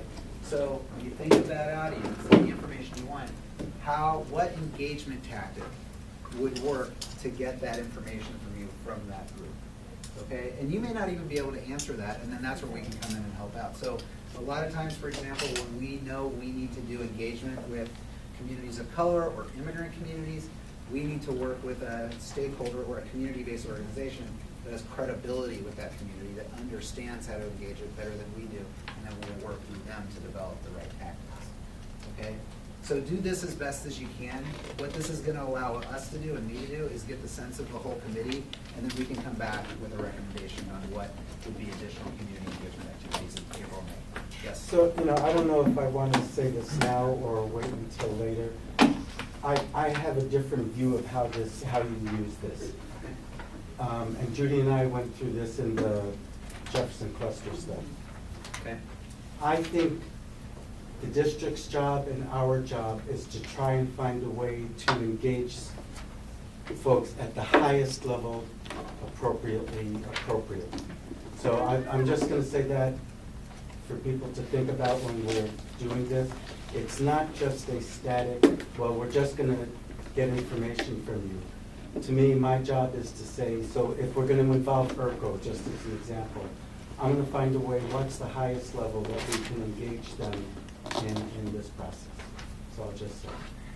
Okay. As a Jefferson parent, I would also say, from my experience, if we could also be transparent about what level we're at. If we're only a consult, let's be honest and say we're only a consult, because people don't want to be under the impression that they have more say in things than they actually do. I could not agree more with that. And that's why I'm asking you to say, we think we should be, this is the level we should be doing this engagement at, right up. Okay. All right? So 8 minutes. Yeah, 8 minutes. Sorry. Yeah, I mean, it's not great. Oh, if it helps, the key words up there that I'm reading too is the when. Yeah. This is for April and May. This is for this phase. This is not for the the long term, but This is not you for can the think fall. short term, what do you need? And this is to keep you on timeline and also line it up with when we're out doing community engagement. We have considerable staff who are dedicated to this work during these months, so we can fit it into the staff allocation. Okay? All right, so we'll do 8 minutes. I apologize. What are you trying to find out in April and May? No, I think the question is on our timeline, what are we doing in April and May? So, okay, I'll take us back to the timeline really quick. I mean, right, is that your question? Right. Yeah, I think so. I think I'm getting additional information about what? Exactly. Oh, so I have a timeline? I have one. Here, I'll just go through.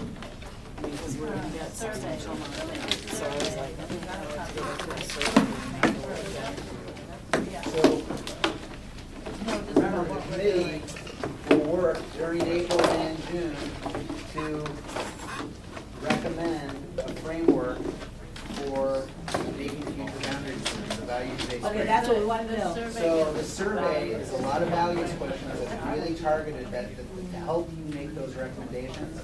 So the question is, what other information, feedback, or input will help you make that recommendation? So let me ask, do you really want to try and do this in 4 minutes? I don't. So, I mean, really- I'm feeling like, I'm wondering if we should take this as some homework and make it the first activity at our next meeting. Which is April 16th. Or we could say, every committee member that is interested, do this homework and email it to me by the end of next week. And we're email it to everybody, Yeah, so that email it. everybody sees. We can compile it, and then we can do a recommendation, okay? And it will have all the notes. I mean, that's another way we So, do it. so that's just. You want to Okay, post so- it as a Google Doc Sure, we can that do a Google people Doc. fill in Yep. over the next week to 10 days, so spring break homework. We will create a Google Doc with these questions. Each of you will be able to go in, submit your answers. You'll be able to see Let's other do this. people's answers. And then when we come back together, let's schedule, if we can, 30 minutes on April 2nd following, when we're doing our debrief. We'll debrief from the bus tour, and we'll come back to these issues. Does that sound Yeah. good use of people's time? Can I say that this is logical and it makes sense, and I'm kind of frustrated that this hasn't been the practice on all the other activities that we really didn't have enough time to do. But- So we've tried to use that format in other ways, and it hasn't caught on yet. We certainly hope it will this time. I mean, as a facilitator, my observation is this group does a lot of really good work in the meetings, and there's very little appetite for homework outside the meetings. That has been the case thus far. So that's part of why we structure things the way we do. So from Yeah, the meeting tonight, Yeah, we we had had a to lot of punt. dialogue about We that. had to punt. Yeah, the group was very engaged in the media piece. And so the idea is that we would create a Google Doc, it would have these questions, everyone would have 7 to 10 days to fill it in, and there would be a group discussion at the end of the April 2nd tour. That is the current idea. Are there any questions or clarification about the current idea? Can we get green, red, and yellow cards on doing that? So a Google Doc coming that you would answer these questions for. Green, yellow, reds. I see lots of greens pointed at me and Scott pointing to a green. A yellow from Mike and a green pen. Okay. That is what we will do. So I think it was very helpful to have the conversation introducing the topic. That's on camera, by the way. It was not ideal, but again, we've got a path forward on this. Also give me time to do the survey. Yeah, the media training, it was clear the group was interested in that, and we went long on that. So we're 8:05. What I'd like to do is wrap up the meeting for next steps. So I'll verbally dance here while Judy connects some things. Our April, John wants to, this is the current This is model. what we made for the survey. So this is, you're gonna see these in schools right after spring break everywhere, about encouraging people to take this survey. Good. There you go. Nice. So there's a lot of languages on that. Could be more. So you've got your half sheets to give us some feedback about what's going well, how to do things better. Take a couple of moments to do that. Okay, so here's the,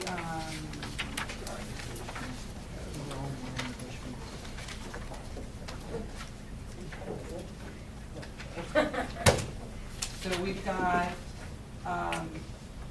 under the agenda item for, I didn't have any follow-up next steps on program and space, knowing that we'll be coming back to those topics. There weren't specific requests for follow-up today, right? If there were and we missed it, come and let us know.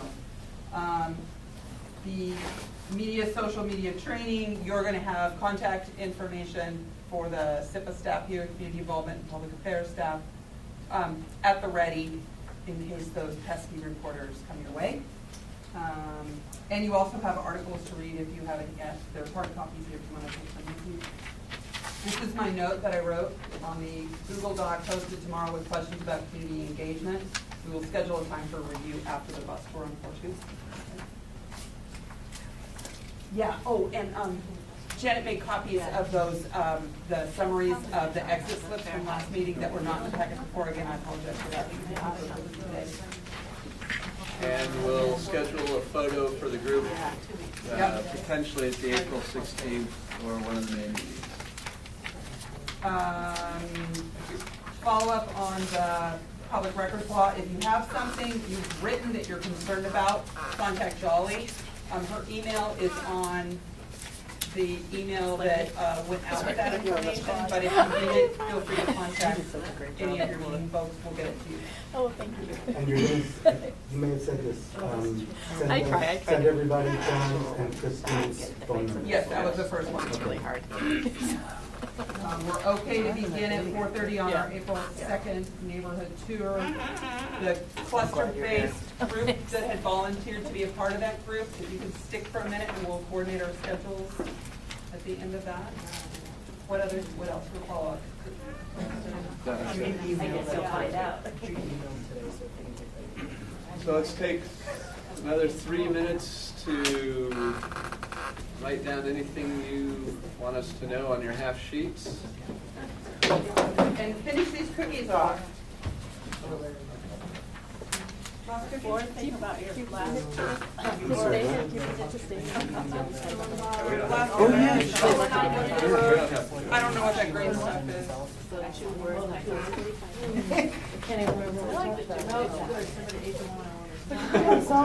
So Michael Mills said, "Oh, did you see Pat on Facebook?" Like, no, and there's pictures Last of you cookie? and Secretary Duncan. For the I have road. my grandson. How late should we plan to be here next time? That brownie thing. Nobody wants that And that is brownie? one of those life-changing And tell me again which one you chose. The one about the need to create diversity. My kids are in bed, I don't want this. When they're at school. Including implicit bias. So when people are, so it shows up some recruiting, but in interviewing and hiring and retaining a diverse workforce, implicit bias plays a huge role. So it's the unconscious One more minute. biases that need to be surfaced. So I would say in your role, you Can I just say on the exit slips, we recognize that it's not everybody's domain to be verbal during meetings, but I believe that there's a lot going on in all your heads, and when you take a few moments to put what's in your head on that piece of paper, we take it really seriously. We'll be looking at these tomorrow, and especially those of you who didn't have a moment that you felt was right to put what was in your head out there for other people to hear. We don't know who you are because these are anonymous, but we really appreciate that you're letting us know both how we're doing and what else you need to keep this experience valuable for you.